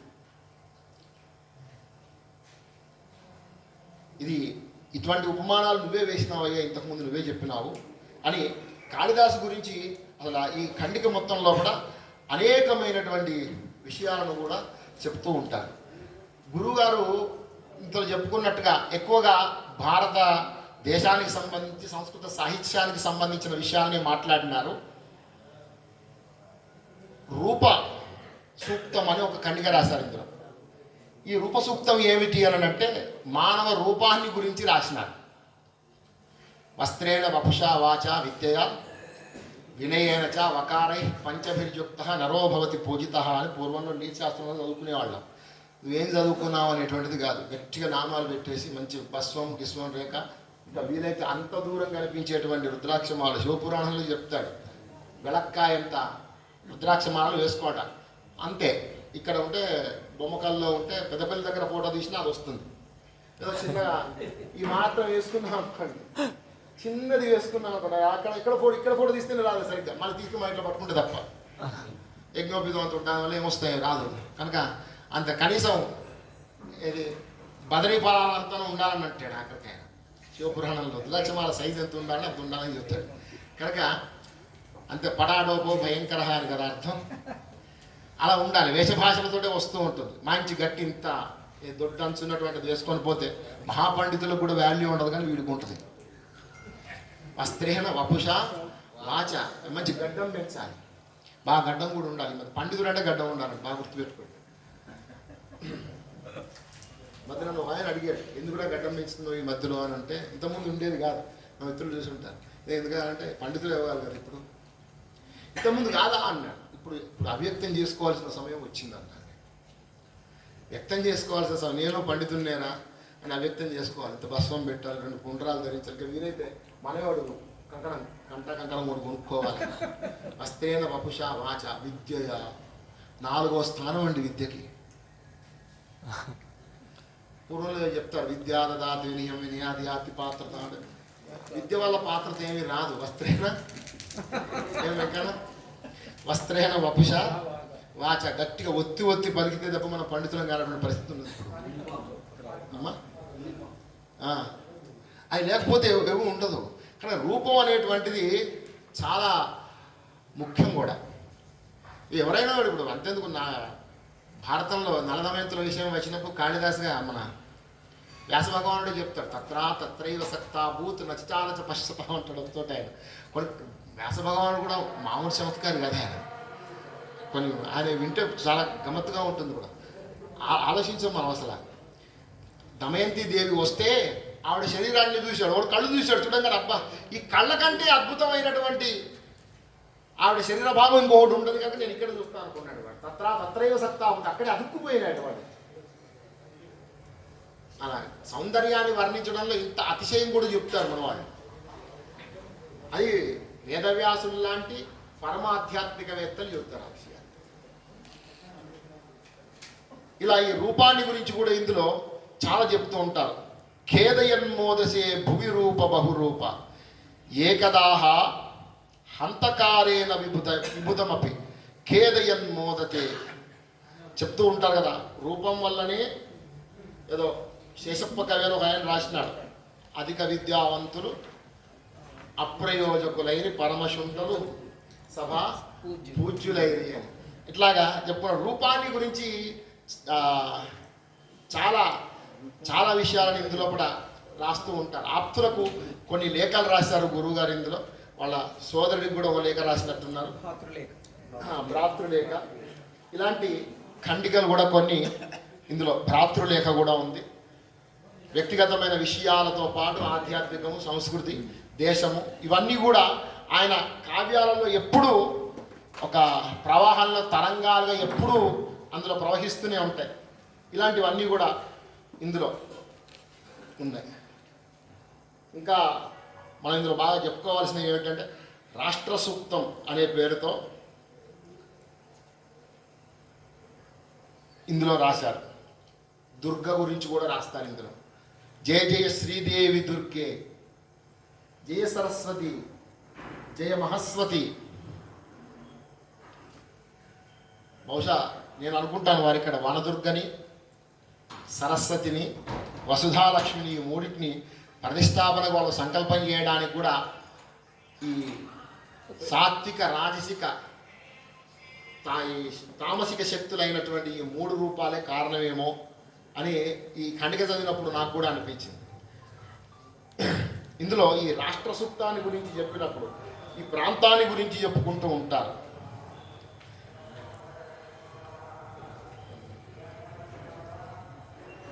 ఇదంతా కూడా ఒక స్తోత్రంలాగా స్తోత్ర పద్ధతిలో ఉంటుంది. సూక్తం అనే పద్ధతితో అన్నిటికన్నా గమ్మత్తు ఏమిటంటే సూక్తం అనేటువంటి పదం వేద సంబంధమైనటువంటి పదాలనే వాడతాం మనం. పురుష సూక్తాలు, లక్ష్మి సూక్తాలు, శ్రీ సూక్తాలు, పవమాన సూక్తం, ఇలాగా సూక్తం అనేటువంటి పదమే వైదిక పరిభాషలో పట్టినే మనం ఎక్కువగా వాడేటువంటిది. తర్వాత ఇంతకుముందు చెప్పుకున్నాం మనం, కాళిదాసు గారు కుమార సంభవాన్ని చదివిన తర్వాత అందులో ఈ మన్మధుడు దేవతల చేత ప్రేరేపింపబడి వెళ్ళటం, పరమేశ్వరుడి మీద పుష్పబాణాలని ప్రయోగించటం, ఆ తర్వాత శివుడు ఆయనని తన నేత్రాగ్ని సందగ్ధ మనం చెప్తాం కదా, కామ సంజీవనౌషధ్యై నమః అని అమ్మవారి గురించి చెప్తూ ఉంటాం. అట్లాగా హరనేత్రాగ్ని సందగ్ధమైనటువంటి ఆయన గురించి కళ్యాణ కామః అని, ఈ కాముడు మన్మధుడు ఏ విధంగా పార్వతీ శంకరుడి యొక్క కళ్యాణానికి కారకుడైనాడో ఆ విషయాలన్నింటినీ కూడా ఇందులో రాసినారు. ఇందులో కాళిదాసును స్ఫురింపజేసేటువంటి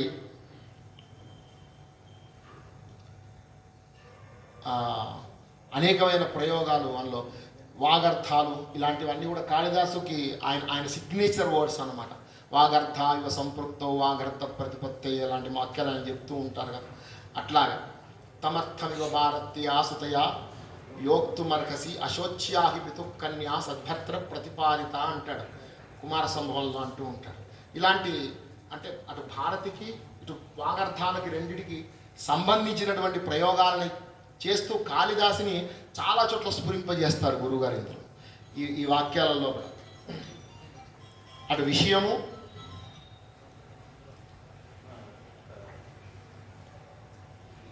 ఇవి రెండు కూడా.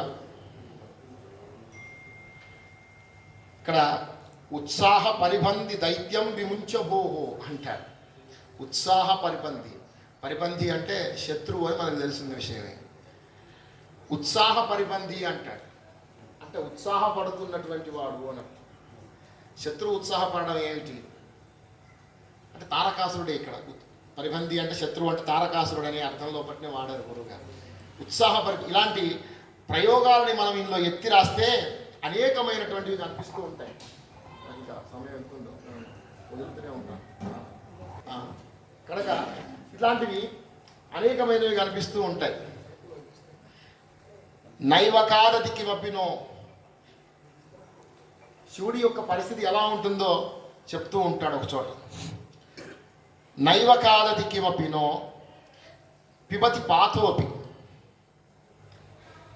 ఏమి తినడు ఆయన, ఏమి తాగడు. నైవ పశ్యతి కిమపి నైవ జిగ్రాతి కిమపి, దేన్ని వాపం చూడడు. ఆయనకు ఒకటే లక్షణం అనేది ఒకటే ఉంటుంది. అంటే ఈ శృంగార సంబంధమైనటువంటి ఔద్వేగిక లక్షణాలని రాయడం కాళిదాసు గారికి బాగా అలవాటు. ఈ అలవాటుని గురుగారు ఇందులో మనకి కొనసాగిస్తూ కనిపిస్తూ ఉంటారు చాలా చోట్ల. ఇట్లాగా అనేక వాక్యాలలో కూడా చూసినట్లయితే జేతుం న శక్నోతి కోపితం నిర్జర, తారకాసుడు బ్రహ్మ నుంచి వరాన్ని పొందినప్పుడు బ్రహ్మదేవుడు చెప్పినటువంటి మాటల్లో చెప్తారన్నమాట. జేతుం న శక్నోతి కోపితం నిర్జర, నిన్ను ఏ దేవతలు కూడా నిన్ను జయించలేరు. శివవీర్యం జాత, శివవీర్యం వల్ల పుట్టినటువంటి వాడు మాత్రమే నిన్ను గెలుస్తాడరా అని చెప్తాడు. ఆ కథని తీసుకొని, అంటే అందులో మన కాళిదాసు గారి యొక్క సంభాషణలో, కాళిదాసు గారి యొక్క పొయిటిక్స్లో మనం వాటిని చదివినట్లయితే ఏ స్ఫూర్తిని పొందుతామో ఆ స్ఫూర్తిని బాగా పొంది, అందులో గురుగారు లాంటి పండితుడు ఆ స్ఫూర్తిని తప్పకుండా పొందుతారు, అలా అనుమానం లేదు. ఆయన ఏ విధంగానైతే రాశాడో ఆ స్ఫూర్తిని పొందినటువంటి వాడే. చాలా పెద్ద ఖండిక ఇది, నిజానికి చెప్పాలనంటే 200 పైచిలుకు శ్లోకాలు ఉన్నటువంటి ఖండిక. అటు తర్వాత కవి సూక్తం అని ఇంకొక ఖండికను రాసినారు. కవులు ఎలా ఉంటారు, కవులు ఎలా జీవిస్తారు, కవుల యొక్క ఆలోచనలు ఎలా ఉంటాయి అని చెప్పి రాశారు. దాని తర్వాత రాసినటువంటి ఖండిక చాలా గొప్పనైనటువంటి ఖండిక. మనకెవరికి చాలా ఎక్కువగా దృష్టికి రానటువంటిది కౌలేయ సూక్తం అనేటువంటిది ఒకటి రాసినారు. నిజానికి సారమేయము, కౌలేయము, కౌలము ఇలాంటి పదాలన్నీ సమానార్థక. కౌలేయ అంటే మనకు వ్యుత్పత్తి ఏం చెప్తూ ఉంటుందంటే కులీన అని చెప్తూ ఉంటుంది, అంటే మంచి కులంలో పుట్టినవాడు అని అర్థం. కౌలేయం అంటేనేమో కుక్క. రామాయణంలో సారమేయ వృత్తాంతం ఉంటుంది. ఇంత సూక్ష్మమైన విషయాన్ని అక్కడి నుంచి తీసుకొచ్చి రాసినారు చూడండి. సంస్కృతంలో మహాభారతంలో ఒక పావురాల కథ ఉంటుంది. చివరిలో అతిథిని గౌరవించేటువంటి విషయంలో పావురాల కథని చెప్తారు. దాని మీద తెలుగులోనే 3 ప్రబంధాలు వచ్చాయి. తపతి సంవరణుల కథ మహా అయితే 20 శ్లోకాలు ఉంటాయి సంస్కృత భారతంలో. వీళ్ళైతే మరొక 4 తగ్గించారు మనవాళ్ళు కవిత్రయం. కానీ అద్దంకి గంగాధర కవి అనేటువంటి ఆయన దానిలో ప్రబంధాన్ని రాశారు, తపతి సంవరణం అనే పేరుతో. ఆయన ఒక్కడు కాదు, ఉత్పల సత్యనారాయణాచార్యుల వారిని ఇప్పుడు లేరు కానీ ఆయన తపతి అనే పేరుతో ఒక ఖండకావ్యాన్ని రాశారు. ఆయన ఒక ఖండకావ్యాన్ని రాశారు. అది వేరే, ఇది తపతి అని ఒక ఖండికని రాశారు. చాలా రోజుల కింద మన లక్ష్మణరావు గారు పునాస చూసినప్పుడు ఏమైనా తెలంగాణ ప్రాచీన సాహిత్యం గురించి రాయవయ్యా అంటే నేను వెతుకుతూ ఉంటే తపతి దొరికింది ఒక దగ్గర. నాకు తెలుగులో నదీ కావ్యాలు అని, తెలంగాణ నదీ కావ్యాలు అని ఓ శీర్షిక పెట్టి అప్పట్లో 4-5 వ్యాసాలు రాశాను నేను, అది గుర్తుంది నాకు. అంటే చిన్న కథే, ఒక 24 ఆవిడ ఒకడు యక్షుడో ఎవడో ఉంటాడు, అగ్ని బిందు అట్లేదో ఉంటుంది ఆయన పేరు. ఆయన చెప్తాడు ఈ కథని ఎవరికి, పాండవులకి వనవాసంలో ఉన్నప్పుడు, అరే మీ కురువంశం ఎందుకు పేరు వచ్చింది అని అంటే, ఈ తపతి సంవరణల కురు అని కొడుకు పుడతాడు, వాడి వల్ల మీరంతా కౌరవులు అయ్యారా అని ఆ కథ అంతా చెబుతాడు ఆయన. అగ్నిధ్వజుడు అలా ఉంటుంది ఆయన పేరు సొంతం. అట్లాగా రామాయణాన్ని చదివినటువంటి వాళ్ళకి ఈ కథ మనకి ఎప్పటికీ స్ఫురించదు, చాలా తక్కువగా. రామాయణంలో అనేకమైన విశేషాంశాలు చెప్తూ ఉంటారు, కానీ అందులో ఉండవు. ఇందులో ఏమిటి అని అంటే సర్వార్థ సిద్ధుడు అనేటువంటి ఒక బ్రాహ్మణుడు ఉంటాడు ఇందులో. ఉత్తర కాండలో ఉంటుంది, ఉత్తర భాగంలో 7వ భాగం, అంతే కదా, 7వ భాగంలో ఉంటుంది ఈ కథ. రాముడి దగ్గరికి ఆ సర్వార్థ సిద్ధుడు అనేటువంటి వాడు ఒక మఠంలో ఉండేటువంటి ఒక భిక్షు, యాయవారం చేసుకునేటువంటి వాడు, రాజశేఖరులాగా యాయవరియ అలా ఉండేటువంటి వాడు. ఆ రోజు భిక్ష దొరకదు. భిక్ష దొరకకపోతే ఈ కుక్క వచ్చి చుట్టూ తిరుగుతూ ఉంటుంది. ఇంట్లో అన్నం వండన్నాడు, పిల్లలు ఊరికే అన్నం అనేది ఎంత విసుగు వస్తుందో వీడికి అంత విసుగు వస్తుంది. కుక్కను పడుకొని కొట్టుడు కొడతాడు, దాని నోరు పగిలిపోయి దానిలో నుంచి రక్తం వస్తుంది. మరి ఎవరు చెప్పుకోవాలి కుక్క?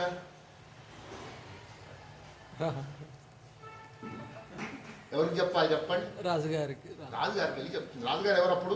అయోధ్యను పరిపాలించేటువంటి వాడు రాముడు. సకృదేవ ఒక్కసారి శరణు వేడుకుంటే సకృదేవ ప్రపన్నాయ తవాస్మీతి యాచతే అభయం సర్వభూతేభ్యో దదామ్యేతద్ వ్రతం మమ అంటాడు రాముడు ఒక చోట. అన్ని ప్రాణులకి, సర్వభూతేభ్యో చరాచర ప్రాణులు అన్నిటికి కూడా అని అర్థం. అక్కడ చెప్పడం చాలా తేలిగ్గా చెబుతాం ఈ విషయాన్ని, కానీ అంత భూతదయ మనం కూడా ఉండదు. కుక్క తిరుగుతూ ఉందనుకోండి ఏఫా అని అర్థం నిలబడతాం మనం. చాలా తేలిగ్గా చేసేస్తాం ఈ పనిని. ఉపనిషత్తులు చెప్పినప్పుడు ఈశావాస్యోపనిషత్తు విన్నట్లయితే ఈశావాసం ఇదంతని చెప్పుకొచ్చేసుకొని ఎస్తు సర్వాణి భూతాని ఆత్మన్యేవాను పశ్యతి సర్వభూతేషు తాత్మానం తతో నా విజిగుప్సతే అని చెప్తూ ఉంటాం. భారతాన్ని చదివినప్పుడు ఏది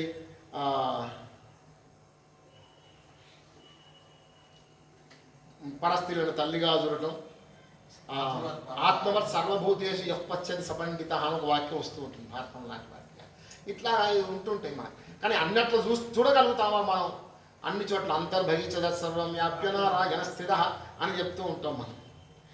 ఇప్పుడు అదే భాగవతంలో చెప్పుకున్నా కూడా జన్మాద్యశ్చ యతోన్మయానితరతశ్చార్తే స్వవిజ్ఞస్వరాట్ తేనే బ్రహ్మ హృదాయ ఆది కవయే ముఖ్యం త్రియసూరయ తేజోవారి యదా మృదా వినిమయో యత్సత్ విసర్గో మృషా ధామ్నా స్వేన సదా నిరస్త కుహకం సత్యం పరం ధీమహి అని భాగవతంలో చెప్తాను. ఆ విషయాన్ని పట్టుకుంటాం. బ్రహ్మసూత్రాలు చదువుకున్నప్పుడు జన్మాద్యస్య యతః అన్వయాత్ అని చెప్పేసి మళ్ళీ దానిలో ఉన్న అధికరణాలని, చతుర్వాక్యాలని, పంచవాక్యాలని పట్టుకొని దాన్ని అన్వయం చేసుకోవడం ఇవన్నీ చేస్తూ ఉంటాం. కానీ మళ్ళీ లోకంలోకి వచ్చిన తర్వాత ఒక కుక్కనో పామో పిల్లో మన పక్కకి ఉన్నట్లయితే వాళ్ళని అట్లా చూడగలుగుతామా? నామదేవుడికో వాళ్ళకో ఉన్నంత అటువంటి భూతదయ మనకు ఉంటుందా? మనకు ఉండదు. కానీ రాముడు ఈ సారమేయ కథని నిజానికి చాలా ఆశ్చర్యపోయాను నేను ఈ కథను పట్టుకున్నాక. నిజానికి ఈ కథ నాకు కూడా గుర్తుకులేదు. అసలు ఏమిటిది, కౌలేయ సూక్తం ఏమిటవుతుంది ఇది అని నేను వ్యుత్పత్తులన్నీ వెతికాను. నేను వ్యుత్పత్తులు వెతికి ఎంతసేపటికి నాకు గుర్తు రాకపోతే ముందు మాటలు వెతికాను. ఇది ఒక అలవాట్లేండి. ముందు మాటలు వెతికితే నీలకంఠం గారు రాసినటువంటి ముందు మాటలు దీని గురించి రాస్తే అప్పుడు మళ్ళీ కంప్యూటర్ ఎత్తుకొని ఉత్తరాఖండ వెతుక్కొని దానిలో పెడితే అందులో కూడా ఒక 28 సర్కలు దాటాక కానీ దొరకలేదు మాకు. అంత సూక్ష్మంగా రామాయణాన్ని గమనించి రామాయణంలో ఉండేటువంటి ఒక గొప్ప విలువని కూడా ఇందులో ఆయన తీసుకువచ్చారు. తర్వాత ఆయన మఠాధిపతిని చేస్తాడు రాముడు. అదంతా వేరు విషయం. ఆయనని మఠాధిపతిని చేయడం ఇవన్నీ ఇందులో చేస్తారు. ఇట్లాగా ఇందులో ఏ ఖండికను మనం తీసుకున్నా కూడా గురువుగారు పనిగట్టుకుని వాటన్నిటినీ భారతీయ సంస్కృతిని అంటే నిజానికి అన్ని ప్రాణులను ఒక్కలాగా చూడటం అంత తేలికైన విషయమేం కాదు. చాలా చోట్ల ఇంకా పురాణ ప్రశస్తి అని ఉన్నది. పురాణ ప్రశస్తి అని ఇంకొక ఖండిక ఉన్నది. దేన్ని విడిచిపెట్టలేం, సమయం ఏమో తగ్గుతూ ఉంటుంది.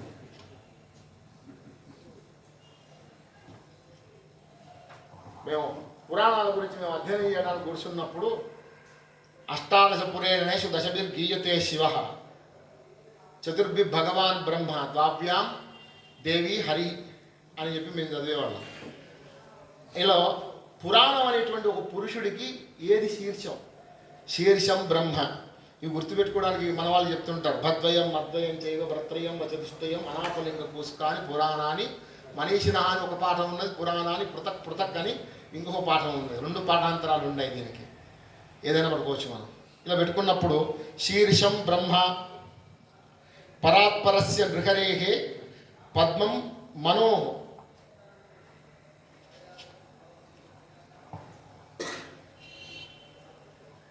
వైష్ణవం శైవం బహుయుగం బాహుయుగం.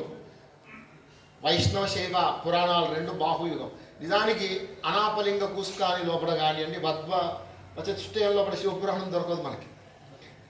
వాయు పురాణం ఒకటే ఉంటుంది, దాని ప్లేస్లో మళ్ళీ శివపురాణాన్ని చేర్చి శ్లోకాలు చెప్పిన వాళ్ళు ఉన్నారు, అది వేరు విషయం. ఇలా ఏ శరీర భాగం లోపల ఏ పురాణం ఉంటుందో పురాణ పురుషుణ్ణి నృహరి అంటే ఎవరు? నారసింహస్వామి వారు.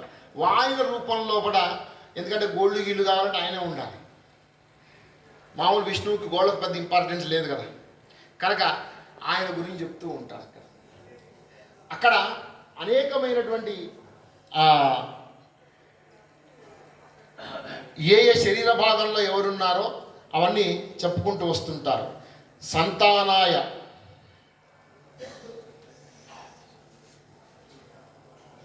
వేదాలు ఎవడికి అర్థం కావట్లేదు. తిస్రహ త్రయి అని పేరు వేదాలకు. మొదట్లో వేదాలు 4 కానీ మొట్టమొదట్లో ఆయన విభజించినటువంటిది త్రయీ సాంఖ్యం అని శ్రీరామచంద్రుడు గారు అక్కడ ఒక శ్లోకం రాసిన. త్రయీ ఈ 3 వేదాలు. తిస్రోపి శృతయ యస్మిన్ గుణిత అంగై దశాష్టోత్తర. 3 వేదాలు వాటి యొక్క వేదాంగాలతో కలుపుకొని, అంగములు అంటే వేదాంగాలు ఉన్నాయి కదా, 6 ఉన్నాయి కదా, వీటితో కలుపుకొని 18 రూపాయలు ఎత్తితే అవి పురాణాలుగా ఉన్నాయి అని చెప్పి ఒక ప్రతిపాదన చేస్తూ ఉంటారు. ఇలాగా అనేకమైనటువంటి ఏకస్యైవ పరాత్పరస్య విబుధాః బ్రహ్మాదికా భూమికాః. అసలు పురాణంలో మన వాళ్ళు అంటూ ఉంటారు, ఏమంటే మీ ధర్మంలో కూడా 3 కోట్ల మంది దేవతలా, ఇంతమంది ఉన్నారా అని అంటాడు. అంటే నిజానికి పురాణం చదువుకునే వాళ్ళకి వేదాంతంలో పట్లనే వస్తుంది. ప్రవృత్తి నివృత్తి అని 2 మార్గాలు వస్తాయి. ప్రవృత్తి అంటేనే వాడికి ఒక రూపాన్ని ఉపాసిస్తాం మనం, ఓ రూపాన్ని ఉపాసిస్తాం. మా రామకృష్ణ గారు ఉన్నారనుకోండి, వాళ్ళ విద్యార్థులు ప్రిన్సిపాల్ గారు అని అంటారు, వాళ్ళ ఆవిడ ప్రిన్సిపాల్ గారు అని అనదు, వాళ్ళ పిల్లలు కూడా అనరు, నాయన అంటారు. నేనున్నా అంతే అనుకోండి.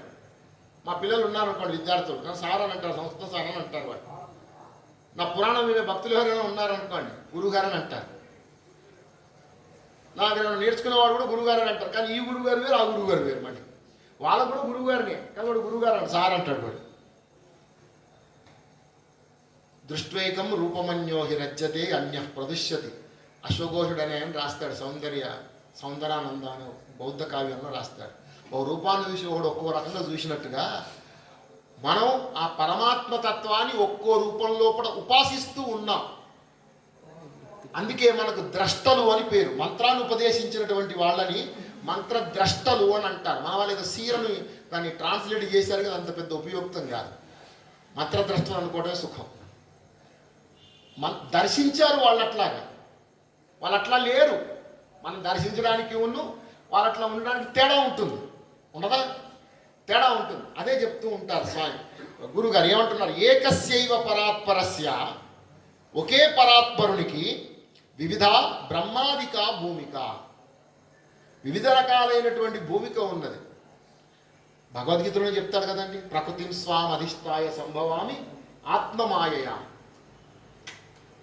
ఒక భగవద్గీత చదువుకున్నా చాలు, పెద్ద వేదాంతం పెద్దగా అవసరం ఏం లేదు. పురాణాలని మధించాల్సినటువంటి బ్రహ్మసూత్ర భాష్యాన్ని శంకరులను రామానుజులను పట్టుకుని మళ్ళీ ఇదంతా గొడవ అవసరం లే. తత్తత్ కల్పయుగేతి యుగేతిహాస హాస విషయా నృణాం సముద్ధారికా. ఇవన్నీ ఎందుకు మరి అంటే మనుషులను ఉద్ధరించడం కోసం నాయన అని చెప్తున్నాడు. నృణాం సముద్ధారికా, ఇవన్నీ మనిషిని ఉద్ధరించడం కోసం. నీకు స్టెప్పు కావాలి, నువ్వు అక్కడికి వెళ్ళాలంటే నువ్వు ఆయనను చూసేందుకు నీకు ఒక మార్గం ఏర్పడాలి. ఆ మార్గం అనేటువంటిది నువ్వు సృష్టించుకున్నటువంటి రూపం. అదే ఆ రూపం. దేవుడు ఉన్నాడా లేదా అనే ప్రశ్న భాగవతంలోనే వేస్తాడు వ్యాసుడు. జన్మాద్యస్య యతః, ఎందుకున్నాడు? జన్మం అనేటువంటిది ఉన్నది కనుక ఉన్నాడని చెబుతాడు. ఇంకొకటి అన్వయాత్, వచ్చి దానిలో ఉంటాడని చెబుతాడు ఆయన. ఒక తర్కశాస్త్రంలో మన వాళ్ళు చెప్తూ ఉంటారు, చూసినారు. మొదటి ప్రశ్న రెండవ ప్రశ్నల్లో కూడా అక్కడ పొగ ఉన్నదా, అక్కడ అగ్ని ఉన్నదా అంటే ఉన్నది. పర్వతో వన్నిమాన్ అని చెప్తాడు. అయిపోయి నాకు బిల్లు వచ్చేసి పర్వతో వన్నిమాన్ అని చెప్తాడు. ఎట్లాగా ధూమత్వాత్ అని చెప్తూ ఉంటారు తర్కంలో, ఇట్లాగ చెప్పుకున్నట్టు. అందుకని ఈ ప్రకరణాలు ప్రక్రియలంతా వేరుగా ఉంటాయి, కానీ ఇవన్నీ వేరు. వాడు ఉంటాడా నీ లోపల అంటే ఉంటాడు. అంతెందుకు భాగవతంలోనే ధ్రువోపాఖ్యానం అని ఒక భాగం వస్తుంది. ఆ ధ్రువోపాఖ్యానంలో ధ్రువుడి చేత ఒక శ్లోకం చెప్పిస్తాడు వ్యాస భగవానుడు. యో అంతః ప్రవిశ్యతి మమ వాచమిమాం ప్రసుప్తాం సంజీవయత్యఖిల శక్తిధరస్వధామ్నా అన్యాం చ హస్తచరణ శ్రవణత్వగాదీన్ ప్రాణాన్ నమో భగవతే పురుషాయ తుభ్యం అని చెప్పిస్తాడు. ఆయన స్తోత్రం చేస్తాడు. విష్ణువు వచ్చి ఆయన శంఖంతో ఇతని యొక్క తలను నిమిలిన తర్వాత ఆయనకి జ్ఞానం కలిగి శరీరంలో ఉన్న అలసడంతా పోయినాక ప్రార్థన చేసేటప్పుడు చెప్తాడు ఈ శ్లోకాన్ని. జన్మాద్యస్య యతః అన్వయాత్, ఈ బ్రహ్మసూత్రాలు ఏవైతే అనుక్రమణాలు ఉన్నాయో వాక్యాలు, అందులోని వాక్యాలకి మళ్ళీ ఇక్కడికి వెళ్ళినట్లయితే ఇందులోని శ్లోకానికి, ఇక్కడ గురువుగారు చెప్తున్నటువంటి శ్లోకానికి అనేకమైన భూమికలు ఉన్నాయి తప్ప అవి ఎందుకు నిన్ను ఉద్ధరించడానికే ఉన్నాయి. నీవు రామభక్తుడవు, ఒకడు కృష్ణ భక్తుడు, ఇంకొక ఆయన యజ్ఞవరహస్వామి వారికి భక్తుడు, ఇంకొక ఆయన సరస్వతీదేవికి భక్తుడు. వీళ్ళందరూ వేరు కాదు. రంగడంటే లింగడం మనం కొట్టుకుని వస్తారు, కానీ ఇల్లేవి లేవు. ఇందులో చూడు గురువుగారు చాలాసార్లు శైవాన్ని గురించి వీడి గురించి చాలా రాస్తారు ఇందులో. ఇంతకుముందు నేను వరప్రసాద్ గారితో ఎవరితో అన్నాను, యోగ వాసిష్టంలో ఉంటుంది. అంతే శాక్త బహిశైవ వ్యవహారో వైష్ణవ అని యోగ వాసిష్టంలో చెప్తూ ఉంటాడు ఒక చోట. అట్లాగా నిజాన్ని కూడా సుప్రసన్న గారని, సుప్రసన్నాచార్య వారు మీకు తెలిసిన కదా, కాక్తినిస్ట్రీ, ఆయన శివాభిసారిక అని రాసినారు. శివాభిసారికి ఎందుకు రాసినాడు? సార్ రాస్తే విష్ణువాభిసారిక అని రాయాలి కదా. మనం అనుకుంటాం, కానీ నిజానికి బాహ్యమైనటువంటి విషయాలను త్యజించినటువంటి యోగులకు అదేం ఉండదు. శివాభిసారిక మీద కూడా నాకు ప్రసంగం చేసే అవకాశం గిరిజా మనోహర్ బాబు గారు అప్పుడు ఏర్పాటు చేశారు నా ప్రసంగాన్ని. అంటే మనం అలా అనుకుంటూ ఉంటాం, వీడు రంగడు, వీడు లింగడు, ఇది నీళ్ళు నామాలి, ఇది అడ్డనామాలి, ఇది ఇట్లా మనకు గొడవ ఉంటుంది తప్ప వాళ్ళకేం ఉండదు. ఆ పేరు పిలుచుకుంటాడు. ఆ పేరు ఏ యథామాం ప్రపద్యంతే తాం తథైవ భజామ్యహం. గోల్డెన్ ఎగ్జాంపుల్స్ వస్తూ ఉంటాయి అన్నీ. ఇది అంతా ఎందుకు వస్తూ ఉంటుంది అంటే ఇదంతా భారతీయ జిజ్ఞాస లోపల, భారతీయ జ్ఞానం లోపల ఇదంతా సారం ఉంటుంది. ఇదంతా దాని లోపల ఉండేటువంటి సారమే కనుక ఇది వేరు కాదు అని చెప్తూ ఉంటాడు. అలాగే భారతి అనేటువంటి ఖండిక గురించి ఒక్క 2 నిమిషాలు చెప్పి నేను విరమిస్తాను.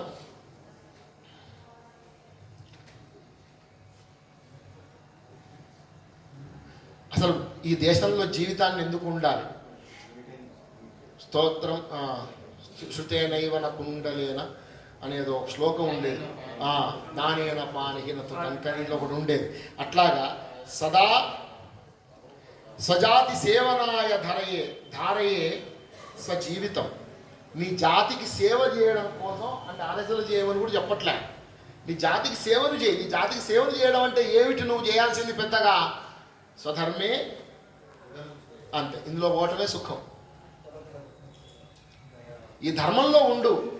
ఈ ధర్మానికి సంబంధించినటువంటి సాహిత్యాన్ని అధ్యయనం చేయి. ఈ ధర్మానికి సంబంధించినటువంటి ధర్మ సూక్ష్మాలని తెలుసుకో. పరిప్రశ్నేణ సేవయ అంటాడు భగవద్గీత లోపల. అలాంటివి తెలుసుకోమంటాడు. అందుకని ధారయే స్వజీవితం. నీ జీవితాన్ని నువ్వు ఎందుకు ధరించాలి? ఈ దేశంలో ఎందుకు పుట్టాలి? వ్యాసుడే ఒక చోట అంటాడు, భారతదేశంలో పుట్టేటువంటి జీవితం ఎంత గొప్పది అంటాడు వ్యాసుడు. స్కంద పురాణం లోపల అంటాడు, ఎన్ని నదులు ఉన్నాయి ఇక్కడ, ఎన్ని నదులు ఉన్నాయి. అదే ఎంత దగ్గర విషయాలు చెప్తాడు. అందుకని భారతదేశంలో పుట్టడం, భారత ధరణి అంత గొప్పది అని పురాణాలలో ఎక్కడ చూసినా భారతదేశాల గురించి చెప్పాల్సి వచ్చినట్లయితే వ్యాసుడు వివశుడైపోతాడు. శరీరం అంతా రోమాంచితమయ్యేటట్టుగా విషయాలు చెప్తూ ఉంటాడు మనకి. గురుగారు కూడా అట్లాగే అంటూ ఉన్నారు. సదా స్వరాష్ట్ర రక్షణాయ ధారయే తనువిమా. ఈ శరీరాన్ని నువ్వు బతికి ఉండాలని ఎందుకు కోరుకోవాలండి అంటే ఏదో నీ కోరికల కోసం, నీ కామ్యాల కోసం కాదు. ఈ దేశాన్ని రక్షించడం కోసం నీవు నీ శరీరాన్ని రక్షించుకోవాలి. శరీరమాద్యక్కలు ధర్మ సాధనం అని మనకు చెప్తూ ఉంటారు. ఈ ధర్మం ఏమిటి అనేటువంటి ఒక ప్రశ్న వేసుకుంటే ఈ దేశాన్ని రక్షించడమే. ఈ దేశాన్ని రక్షించడమే. సదా సధర్మ పాలనాయ ధారయే స్వకానసు. నీ ధర్మాన్ని పరిపాలించడం కోసం, నీ ధర్మాన్ని ఆశ్రయించు, నువ్వు నీ ధర్మాన్ని అవలంబించు, నీ ధర్మాన్ని అనుసరించు, దానికోసం ఈ జీవితాన్ని ధరించు. ప్రతిశ్రుతిం కరోతు భారతాత్మజస్యదా భారతాత్మజ సదా. కనుక భారతదేశానికి పుట్టినటువంటి వాడు భారత ఆత్మజ. తనుజుడు, ఆత్మజుడు అంటే కొడుకు అని అర్థం. భారతాత్మజ, ఈ భారతదేశానికి కొడుకైనటువంటి వాడు చేయాల్సినటువంటి పని ఇది అని చెప్తూ ఉన్నాడు. స్వపర చక్ర భయ విభీత మాతృదేశ రక్షణే సముజ్జతా భవంతు భో సముజ్జతా భవంతు భో అని చెప్తూ ఉన్నారు. ఇది నాదా, పర, ఇతరులదా? అసలు మన సాహిత్యాన్ని చదువుకుంటేనే బోళ్ళని విషయాలు చెప్తూ ఉంటారు. తన మన భేదాలు వదిలిపెట్టాలని చెప్తాడు. డబ్బును ఎందుకు సంపాదించాలి అంటే త్యాగం చేయడానికి, ఖర్చు పెట్టడం కోసం కాదు, దానం చేయడం కోసమే డబ్బును సంపాదించమని చెబుతాడు. ఇప్పుడు దానం చేస్తున్నా చెప్పండి. స్వపర చక్ర భయ విభీత మాతృదేశ రక్షణే సముజ్జతా భవంతు భోహు. నీ దేశాన్ని రక్షించడం కోసమే నువ్వు ప్రయత్నం చేయాలి ఎల్లప్పుడూ తప్ప. నీ దేశాన్ని రక్షించడం అంటే ఈ దేశ ధర్మాన్ని, సంస్కృతిని, వీటిని రక్షించడం అని చెప్తూ ఉంటున్నారు. తను ధన సుజీవితాది సకర వస్తు సంతతి యశోదనా సంపర్యంతు దేశ రక్షణాధ్వరే. దేశ రక్షణ అనేటువంటి యజ్ఞం లోపల మనం సంపాదించుకున్నటువంటి ఈ శరీరం కానీ, ధనము కానివ్వండి, జీవితం, మంచి జీవితం కానివ్వండి, నీ చేతిలో ఉండేటువంటి ఏ వస్తువు అయినా కూడా దానికి నువ్వు సమర్పించడానికి ముందుకు వెళ్ళు అని ఈ భారతి అనేటువంటి ఖండిక లోపల కూడా ఇలాంటి అనేకమైనటువంటి విషయాలు. స్వాతంత్ర్య భారత వయం, ప్రవీణ భారత వయం. మనం ఎటువంటి భారతీయులం? మనం స్వాతంత్ర్య భారత. మనం ఇంకోటికి లొంగనటువంటి వాళ్ళ. మన స్వతంత్రమే మనకు. ఈ తంత్రం ఏది ఉపదేశిస్తూ ఉన్నది? నీ సంస్కృతి నీకు ఉపదేశిస్తూ ఉన్నది. ప్రవీణ భారత వయం. మనం అంత ప్రవీణులం, నిపుణులం. అనన్య సేవకావయం. అసలు మనం ఇచ్చినటువంటి సేవకులు ఎవరూ లేరు. అనన్య సేవకావయం. అనన్య శాసకావయం. శాసించేది కూడా మనమే శాసించేటువంటి వాడు, మనమే సేవకులం. విచార పండితావయం, ప్రచార కోవిదావయం. విచారించి ఏది మంచి ఏది చెడ్డు అనేటువంటి చెప్పగలిగినటువంటి పండితులం భారతీయులం. ప్రచార కోవిదావయం. ఇతరులకి చాటి చెప్పాల్సినటువంటి విషయాలు ఉంటే చాటి చెప్పేటువంటి వాళ్ళు కూడా మన వాళ్ళే. అది చెప్పకపోతే వేదాలు ఇంతమంది చేతిలోకి పెడతాయండి. వీళ్ళు చెప్పుకొని వీళ్ళే తరింపబడాలని అంటే వేదాలు ఇంతమంది లోపలికి వెళ్ళిపోతాయా? ఉపనిషత్తులు వెళ్ళిపోతాయా? వెళ్ళిపోవు కదా. భాష్యాలు రాసి ఇచ్చారు, మనందరికీ అర్థమవుతుంది కాదు అని. ప్రస్థానత్రయాన్ని శంకర భగవత్పాదుల నుంచి మొదలు పెట్టుకుంటే మిగతా వాళ్ళందరూ ఇప్పుడు వాళ్ళ దాకా ఇప్పటికి కూడా బోళ్ళంతమంది రాసేటువంటి వాళ్ళు ఉన్నారు. రమణాచారి గారి తండ్రి గారు ఉండేవారు వారు కారంచేటి వెంకట రాఘవాచార్యుల వారు ఉండేవారు. వేదాంత దేశికులు రాసినటువంటి 40 పుస్తకాలకి వ్యాఖ్యానాలు రాసిచ్చారు ఆయన.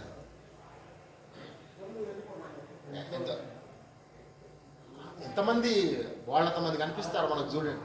అలా ఇంత సాహిత్యం మనం చదవగలమా? ఈ జీవితాలకు మనం 100 ఏళ్ళు బతికినా పొరపాటున. సరే, మనకేదో 20 వర్షాసు అని చెప్తూ ఉంటారు. 120 ఏళ్ళు ఉన్న 120 ఏళ్ళకి ఒక్క గంట తగ్గకుండా బతికిన ఇవన్నీ చదవగలుగుతామా? అంత సాహిత్యం ఇచ్చింది. భారతీయ ధర్మాన్ని, సంస్కృతిని, సంపత్తిని, జ్ఞానాన్ని అంత ప్రచారానికి పెట్టినటువంటి వాళ్ళు కూడా మనమే. ఏదో దాచుకున్నారు, వీళ్ళకి ఇవ్వలేదు అనేటువంటి ఆలోచనలు ఎక్కడ వాళ్ళకి లేవు. వీడు యోగ్యుడా కాదా అని మాత్రం ఆలోచించారని అనుమానం లేదు. పొరపాటున అయోగ్యులకు ఇస్తే గోపాలకృష్ణ భగవానికి జయ అవుతుందని వాళ్ళకి తెలిసిన కనుక వాళ్ళు అట్లా చేసినారు. కనుక ఇందులో ఈ భారతిలో ఉండేటువంటి 60 ఖండికలలో కూడా ధనాధికారినోపి ధరాధికారినోపివా మతాధికారినోపివా పదాధికారినోపివా వయం సమేపి సర్వదా పవిత్ర భారతాంబిక.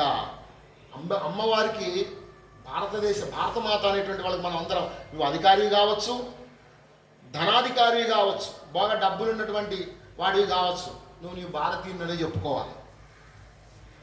మతాధికారి నాపి మనందరం ఒక మతానికి అధికారులు అయినప్పుడు కూడా నేను భారతీయుడనండి, మా భారతీయ సంస్కృతిలో నా భక్తి మార్గం ఒక పద్ధతి అని చెప్పుకుంటారే తప్ప ఇది మంచిది, ఇది చెడు, ఇది సరైనది కాదు అనేటువంటిది ఎప్పుడు చెప్పరు అని. ఇలాగా భారతదేశ సంస్కృతిని, వీటిని, సాహిత్యాన్ని గురించి గురువుగారు అనేకమైనటువంటి విషయాలు ఇందులో చెప్పినారు.